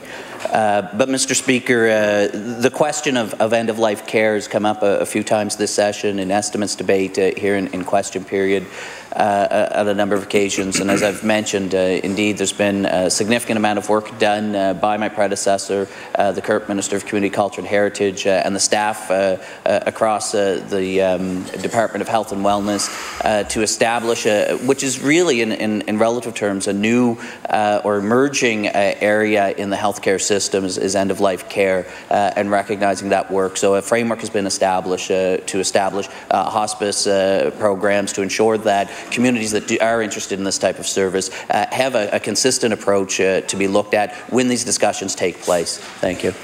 The Honourable Member for Cape Breton-Richmond. Mr. Speaker, I heard the Minister earlier say value, not the dollars. These people do not equate to dollars and cents. My father, and thank you to the Minister, I thank the Minister for his condolences. My father rapidly progressed through a disease that brought him quickly to the end of his life the day before I was supposed to take my seat in this legislature. Even though Dr. Robert Martel had resigned as a palliative care physician, he supported my father and our family through this difficult time because he's a family friend. He was able to reassure my father and inform our family of the steps that would have to be taken in the days that led to my father's death. I thank the Straight Richmond Hospital staff for the palliative care my father received outside of any direct support provided by the Nova Scotia Health Authority and the Minister's Department. Mr. Speaker, will the Minister finally commit to meeting with concerned groups in Cape Breton-Richmond that have been trying to get a meeting for 2 years regarding palliative care? Let's stop with the talking points, let's stop with the rhetoric, and let's just get a yes or no will suffice. The Honourable Minister of Health. Thank you, Mr. Speaker. And again, I believe this question came up earlier this week or late last week, and a member actually on behalf of another member in the PC caucus. I believe there are 2 or 3 communities that this question, actually I believe it was the member from Cumberland North that raised this question as well. And indeed, I took the information about them to bring forward as far as bringing the meetings together. Of course, I made reference in my previous response that the framework exists. That's to allow those discussions with the staff and those organizations to allow this to move forward, Mr. Speaker. And so again, that information, those requests is coming through. So as I've just said, Mr. Speaker, again, the opportunity to meet and have those discussions is in place, Mr. Speaker, as well as the framework to allow those discussions to move forward in a meaningful way and an efficient way possible. Thank you. The Honourable Member for Dartmouth North. Mr. Speaker, my question is for the Minister of Environment. The floating yellow heart is an invasive plant that has been trying to suffocate Little Albro Lake for several years. It has long finger-like roots that go down into the soil and continually spread. A community group called the Little Albro Lake Residents Association is working hard, not only to fight the invasive plant in Little Albro Lake, but it's trying to prevent it from spreading to nearby Lake Micmac and Lake Bannock, both of which host national and international rowing and paddling regattas. So I asked the Minister if he is aware of this issue, and if so, what steps the Department is taking to address the situation. The Honourable Minister of the Environment. Thank you, Mr. Speaker, and I thank the member opposite for the question. The issue of lakes being impacted by invasive species is an important one. To that end, there are initiatives underway for our government to look at a brand new Biodiversity Act that may help inform some of the knowledge based on our findings in that report. Also, Department of Environment is always willing to look at testing in local lakes, so if the member opposite would like to bring some details to my desk, I'd be more than happy to look into that for her. Thank you, Mr. Speaker. The honourable member for Dartmouth North. Mr. Speaker, the Little Albro Lake Residents Association are passionate about fighting the floating yellow heart. They continue to plan, budget and work to protect the lake, all on a volunteer basis. The group could use a relatively small amount of funding to help further their efforts. I have written the minister asking for his department to provide that funding, and I'd like to ask him here again today. Will he contribute those funds to the Little Albro Lake Residents Association to support their valuable efforts dealing with the floating yellow heart? The Honourable Minister of the Environment. Thank you, Mr. Speaker. And there is precedent in the department to look at various lakes across the province and work with our post-secondary institutions in terms of doing testing and things of that nature. So what I can commit to today is taking a look to see if that follows along that same process that we have within the department. Thank you, Mr. Speaker. The Honourable Member for Cumberland North. Thank you, Mr. Speaker. Mr. Speaker, last May, Christy Purdy Brander's son, Jeffrey, who is 22 years old and has Asperger's, began having headaches. He had to wait 5 months to be seen by a family doctor in a collaborative care centre in Pugwash. In October, he was seen. A diagnostic test was ordered, but before it was done in December, Jeffrey suffered a seizure and was hospitalized. He was diagnosed with a terminal brain tumor. Mr. Speaker, my question to the Minister of Health is, when is his department going to come up with real solutions to reduce the long wait times, both to see a doctor and for diagnostic imaging? Mr. Speaker, it literally makes a difference between life and death. The Honourable Minister of Health. Thank you, Mr. Speaker, and I thank the member again for the question about steps being taken throughout our healthcare system. As the member would know, having worked in the healthcare system previously, that the healthcare system is very complex and interrelated, which means, Mr. Speaker, there's no single solution to address the particular excuse me, the particular challenges in any particular area of the healthcare system. What I can tell the members, as we've stated before, the steps that we're taking to improve the performance. One is in terms of looking at our healthcare system as a provincial system. Indeed, a member from her caucus, the member's caucus, brought up just earlier this week a situation with a person in Yarmouth about diagnostic imaging. Mr. Speaker, pleased to announce that that individual has been contacted, is able to go to another part of the province to receive that work, Mr. Speaker, just the way the One Health Authority system is supposed to work as a single system in the province of Nova Scotia. The Honourable Member for Cumberland North. Mr. Speaker, no matter the explanation, it's not excusable, and there are real solutions. Mr. Speaker, Christy Purdy Brander, the mom herself, has been unable to work due to this overwhelming diagnosis, and she's been caring for her son full-time. A few years ago, she actually lost another child. This idea of losing yet another son is paralyzing to her and is heartbreaking. She's applied to use her long-term disability insurance, which she paid into for 28 years. The insurance company told her she doesn't qualify because it took her 3 months to see the family doctor to get this diagnosis. So now these long wait times have now hurting her and her family financially. My question to the Minister of Health: it is clear when this government wants to make something happen, like pre-primary, they can do it. Why will they not take the health of Nova Scotians seriously and come up with real solutions? The Honourable Minister of Health.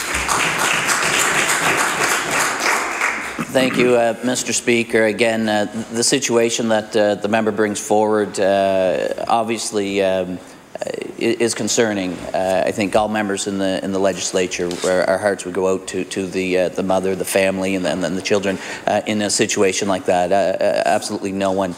I think the member, if she took a moment to pause and reflect, her words and a choice of words that were brought forward here, Mr. Speaker, to suggest that the staff that work in the Department of Health and the Health Authority throughout our healthcare system do not take the concerns of individuals in situations like this seriously. seriously. I think, Mr. Speaker, is unfortunately very disrespectful to the many hardworking people throughout the healthcare system. Of course we take it seriously, Mr. Speaker, and that's why we continue to work. The suggestion, Mr. Speaker, that these challenges in our healthcare system, Mr. Speaker, that the challenges in our healthcare system are new, Mr. Speaker, is ignoring. If that member suggests we aren't taking this seriously, Mr. Speaker, that member recognizes no.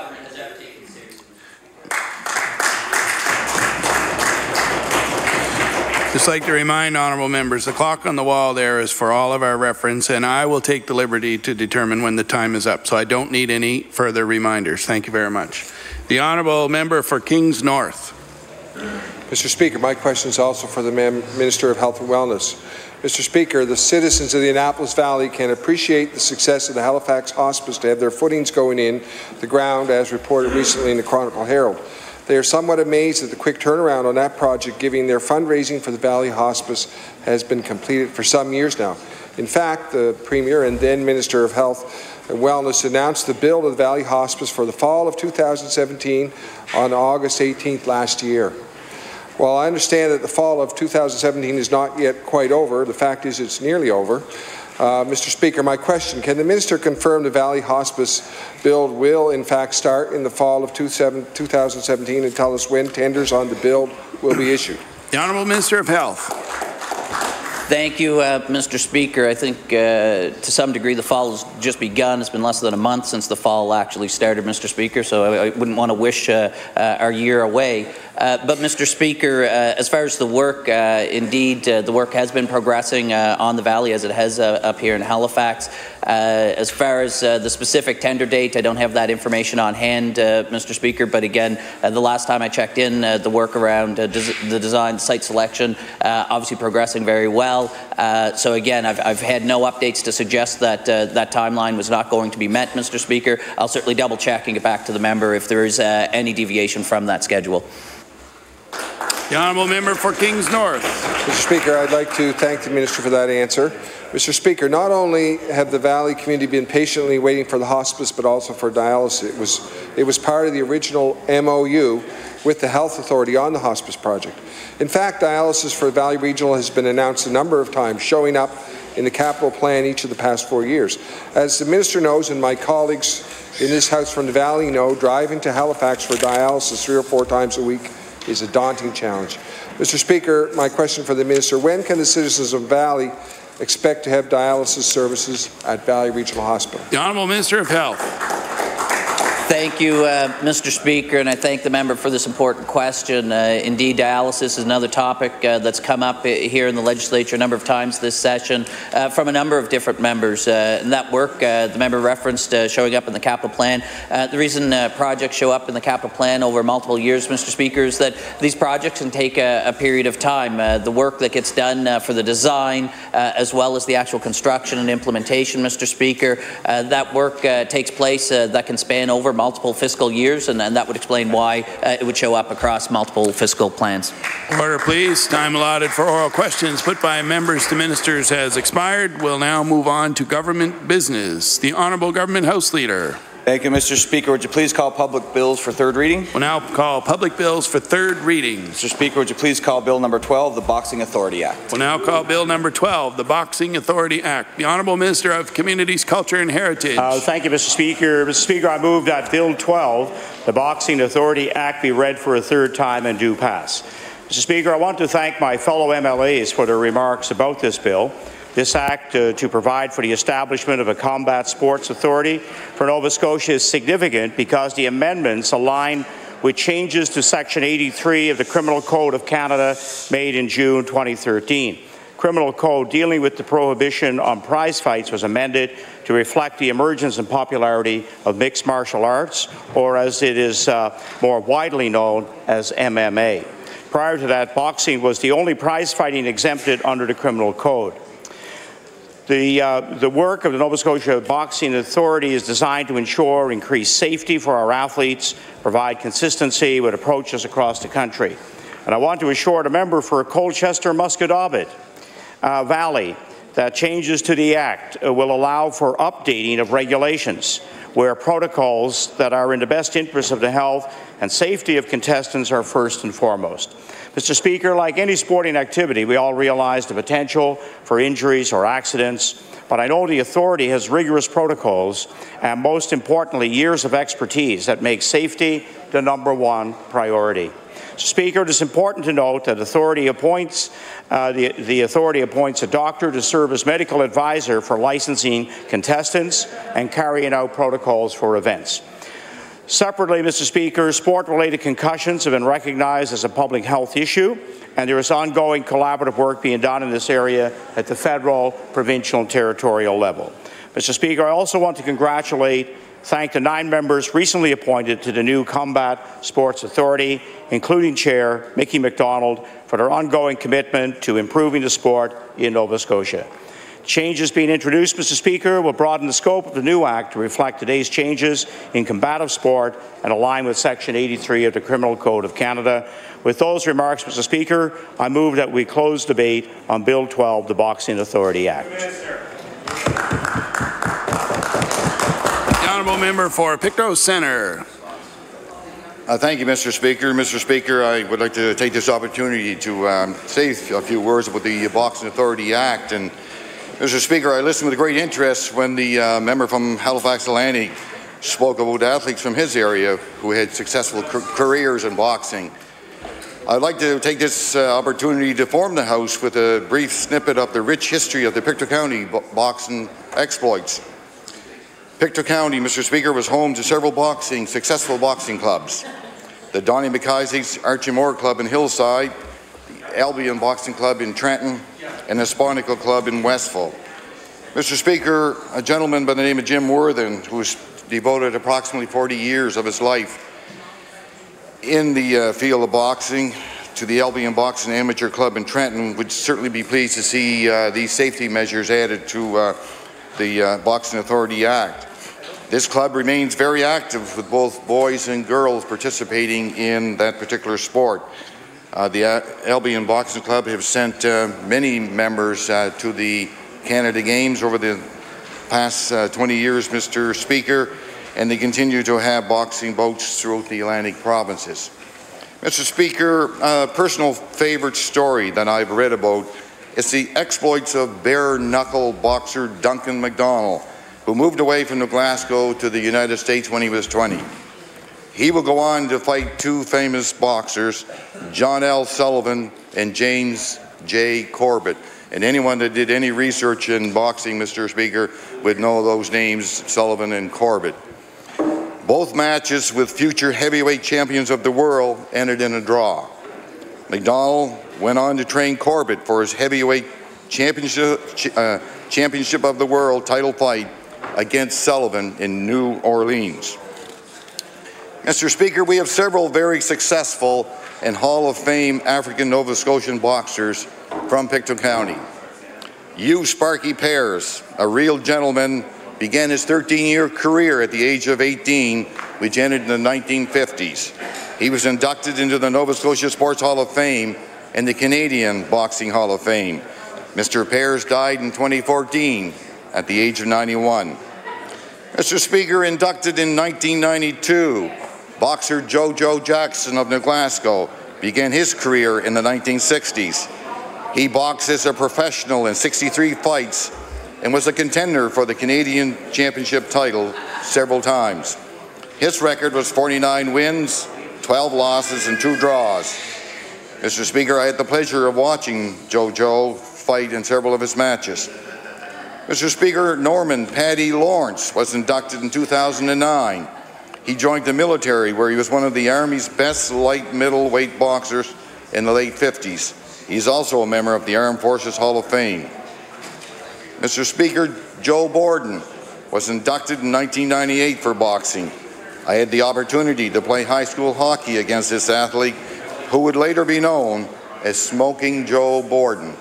He was a maritime and Eastern lightweight champion and had a successful career of 46 wins, 12 losses, and 2 draws. Joe's most famous fight was in Montreal in 1977 against Olympic gold medalist Michael Spinks. Joe is a member of the Canadian Boxing Hall of Fame. Mr. Speaker, growing up in Pictou County, I often heard of Charlie Bearcat Jackson, who was inducted in 1991. One of his most famous fights in the 40s was against a New Glasgow police officer, which drew nearly 4,000 fans. Another boxer known across the country and beyond was Robert Bobby Beaton, who passed away in 2007. He was born in Port Hood, Cape Breton Island, and moved to New Glasgow. And I keep telling the member from Inverness, he moved to New Glasgow to become a real boxer.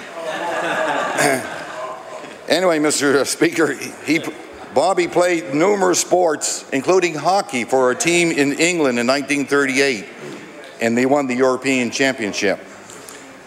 Bobby Beaton boxed professionally as a welterweight, and his record was 12-0 with 9 TKOs. He began refereeing boxing matches and officiated more than 500 boxing matches, including 41 Canadian titles, 5 British Commonwealth, and 1 World Championship. Bobby Beaton is credited with conceiving the 3-judge system in boxing. Most people didn't know that Beaton lost his sight in one eye in a sledding accident at the age of 3, but became proficient in numerous sports. Mr. Speaker, Leslie Babe Mason from Stellarton represented Canada at the 1956 Summer Olympic Games in Melbourne, Australia. In 1944, Mason entered the Canadian Armed Forces and served in Canada in the Korean War. In 1954, he won the Armed Forces Commonwealth Championship in Korea as a welterweight. In 1956, Babe Mason won the Eastern Canadian title in the Canadian Army Welterweight Championship. Mason is still very active today in his community. Mr. Speaker, one cannot talk about boxing in Pictou County without mentioning the Hafey brothers from Stellarton.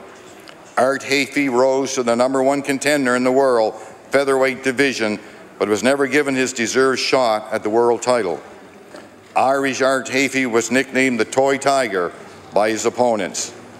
Art stepped into the boxing ring to do battle with the top featherweights in the world during the 1970s, long considered the golden age of featherweights. No one ever possessed more fight in him or stood taller in the ring than the uncrowned featherweight champion of the world than Art Hafey. Mr. Speaker, the Ring magazine and other boxing experts in the 1970s picked him as not the best Canadian fighter, but the best featherweight fighter in the world while he trained and fought out of California. Art's brother Lawrence won the Canadian middleweight championship. In the late 1960s, all 3 brothers, Art, Lawrence, and Ernie, could be seen participating in the same boxing match in the Stellarton ring. Mr. Speaker, another Pictou County fighter by the name of Alec Martin won the Canadian featherweight championship. And just recently I noticed in the paper where a 41-year-old mother of 2 who joined the Albion Boxing Club to join their fitness program became involved in boxing, and I believe next month she's making her debut in a boxing match hosted by the Albion Boxing Club in Pictou County. So, Mr. Speaker, with those few words, I'll take my seat. I recognize the Honourable Minister of Communities, Culture and Heritage. It will be to close 3rd reading on Bill number 12, the Boxing Authority Act. The Honourable Minister of Communities, Culture and Heritage. Thank you, Mr. Speaker, and I thank the member for Pictou Centre for those remarks and contribution to the debate. I now move that we close debate on Bill 12, the Boxing Authority Act. Motion is for 3rd reading of Bill number 12, the Boxing Authority Act. Would all those in favour of the motion please say aye. Aye. Contrary minded, nay. Motion is carried.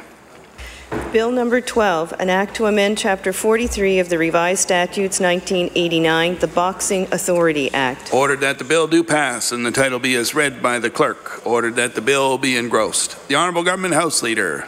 Thank you, Mr. Speaker. Would you please call Bill number 17, the Marriage Act? We'll now call Bill number 17, the Marriage Act. The Honourable Minister of Service, Nova Scotia.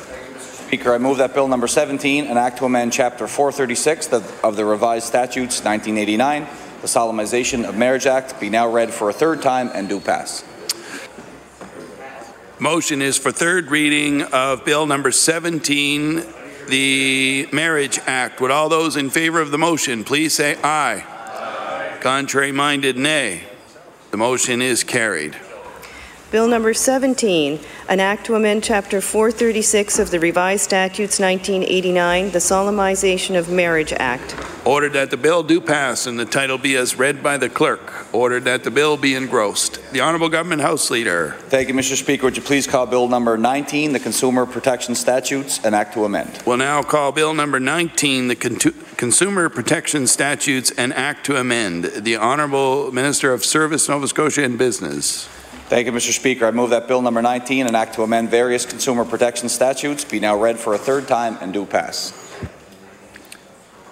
Motion is for third reading of Bill number 19, the Consumer Protection Statutes, an act to amend. Would all those in favour of the motion please say aye. Contrary-minded, nay. The motion is carried. Bill number 19, an act to amend various consumer protection statutes. Ordered that the bill do pass and the title be as read by the clerk. Ordered that the bill be engrossed. The Honourable Government House Leader. Thank you, Mr. Speaker. Would you please call Bill number 29, the Marine Renewable Energies Act? We'll now call Bill number 29, the Marine Renewables Energy Act. The Honourable Minister of Energy. Mr. Speaker, I move that Bill number 29, the Marine Renewable Energy Act, be now read for a third time and do pass. Motion is for third reading of Bill number 29, the Marine Renewable Energy Act. Would all those in favour of the motion please say aye. Aye. Contrary-minded, nay. The motion is carried. Bill number 29, an act to amend Chapter 32 of the Acts of 2015, the Marine Renewable Energy Act. Ordered that the bill do pass and the title be as read by the clerk. Ordered that the bill be engrossed. The Honourable Government House Leader. Thank you, Mr. Speaker. Would you please call Bill number 33, the Gas Distribution Act? We'll now call Bill number 33, the Gas Distribution Act. The Honourable Minister of Energy. Mr. Speaker, I move that Bill number 33, the Gas Distribution Act, be now read for a third time and do pass. Motion is for third reading of Bill number 33, the Gas Distribution Act. Would all those in favour of the motion please say aye. Aye. Contrary-minded, nay. The motion is carried. Bill number 33, an act to amend Chapter 4 of the Acts of 1997, the Gas Distribution Act. Ordered that the bill do pass and the title be as read by the clerk. Ordered that the bill be engrossed. The Honourable Government House Leader.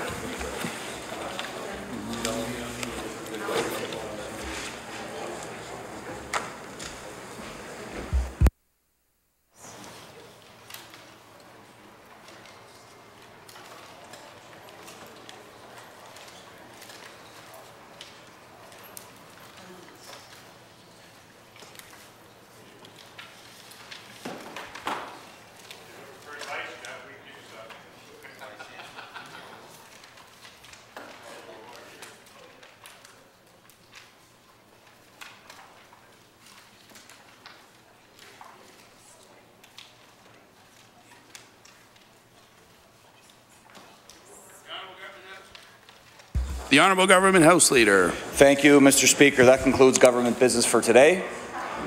The House will meet again on Monday, October 23rd, between the hours of 7 p.m. and 10 p.m. Following daily routine, we will move to the Committee of the Whole House on Bills to consider Bills 7, 15, and 16. And that's it.